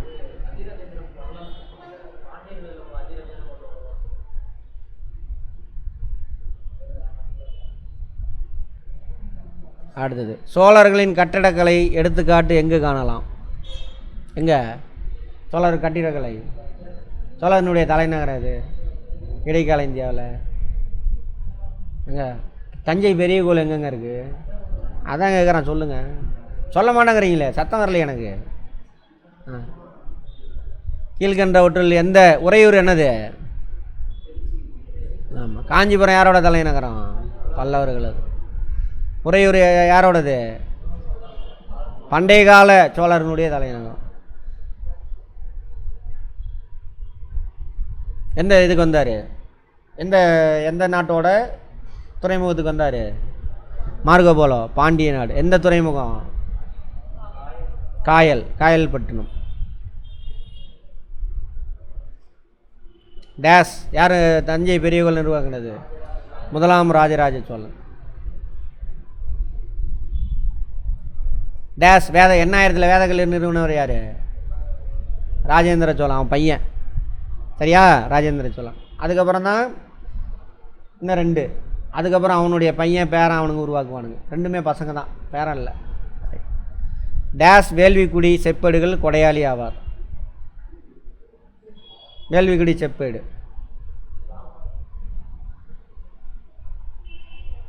கொடையாளி வழங்கினவர்னு நினைக்கிறேன். யார் வழங்கினது? பாண்டியர் தானே வேள்விக்குடி. சடையவர்மனா யார்? அதிவீர பாண்டியனா? சரி பாருங்கள். பாண்டிய பேரரசின் அரசு செயலகம் டேஸ் என அழைக்கப்பட்டது.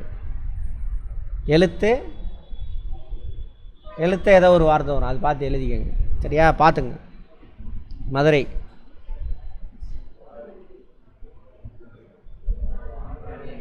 கங்கை கொண்ட சோழபுரம்.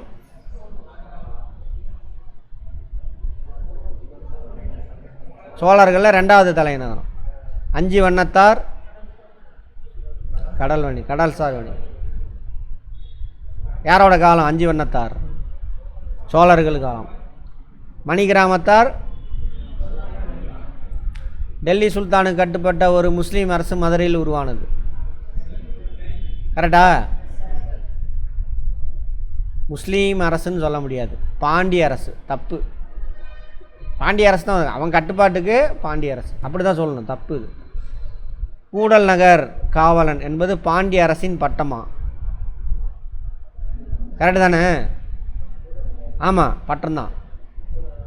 சோழ அரசு வைகையின் கலிமுக பகுதியில் வைக்கப்பட்டிருந்தது. அப்படியா? காவிரி. வைகை கிடையாது, காவிரி. சோழ அரசு. முதலாம் குலோத்துங்கன் சாளுக்கிய சோழ வம்சத்தை சேர்ந்தவர். கரெக்டா? கரெக்டு. சோழ அரசின் மூத்த மகன் யுவராஜன் என அழைக்கப்பட்டார். கரெக்டா?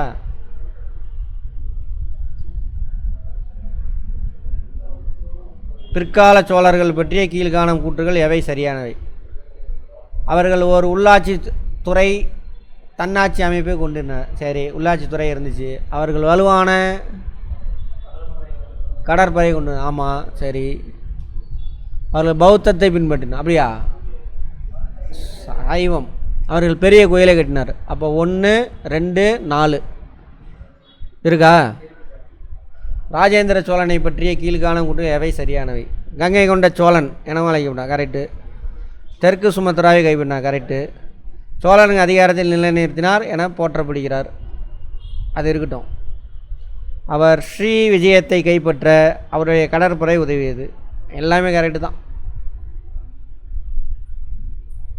யுவராஜாக்கள் மாநிலங்களின் ஆளுநராக நியமிக்கப்பட்டன, எல்லாமே சோழர்களை பற்றி கொடுக்குறானுங்க. நிர்வாகத்தில் பயிற்சி பெறுவதற்காக இந்நடவடிக்கை மேற்கொள், ரெண்டுமே கரெக்டு தான். 2 கரெக்டு, இதுக்கு சரியான காரணம். இறங்கு வரிசையில் அப்படின்னா பெருசு மஸ்ட் எழுதணும். எது பெருசு? இது 2வது. இது எல்லாம் சோழர்களை பற்றியே தான் கேட்டிருக்கானுங்க. இப்போ தான் பாண்டியர். மாறவர்மன் வீரபாண்டியனை கூட்டரசாக பணியமர்த்தினார், கரெக்டா? ஆமாம். சுந்தரபாண்டியன் தான் அதுக்கு எதிராக போகிறாரு, உள்நாட்டு போர் தொடங்கியது, கரெக்டு. அதனால தான் இவன் யார்? சுந்தரபாண்டியன். அவன் உள்நாட்டு போரில் ஈடுபடுறான். அப்புறம் சுந்தரபாண்டியன் யார்கிட்ட போகிறான்? ஆமாம், மதுரையில் ஒரு இஸ்லாமிய அரசு உருவாக்கப்பட்டது.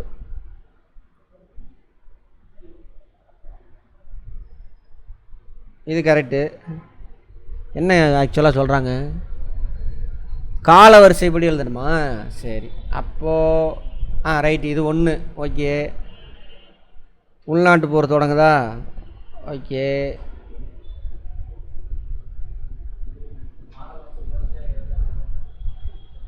இதை தான் ஃபஸ்ட்டு வரணும், ஓகேவா? 2வது இது வரணும்.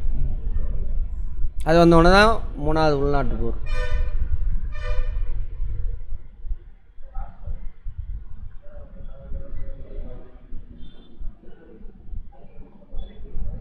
நாலு இது, அப்புறம் 5 இது, இதுதான் 6. மதுரை ஒரு இஸ்லாமிய அரசு உருவாக்கப்பட்டது.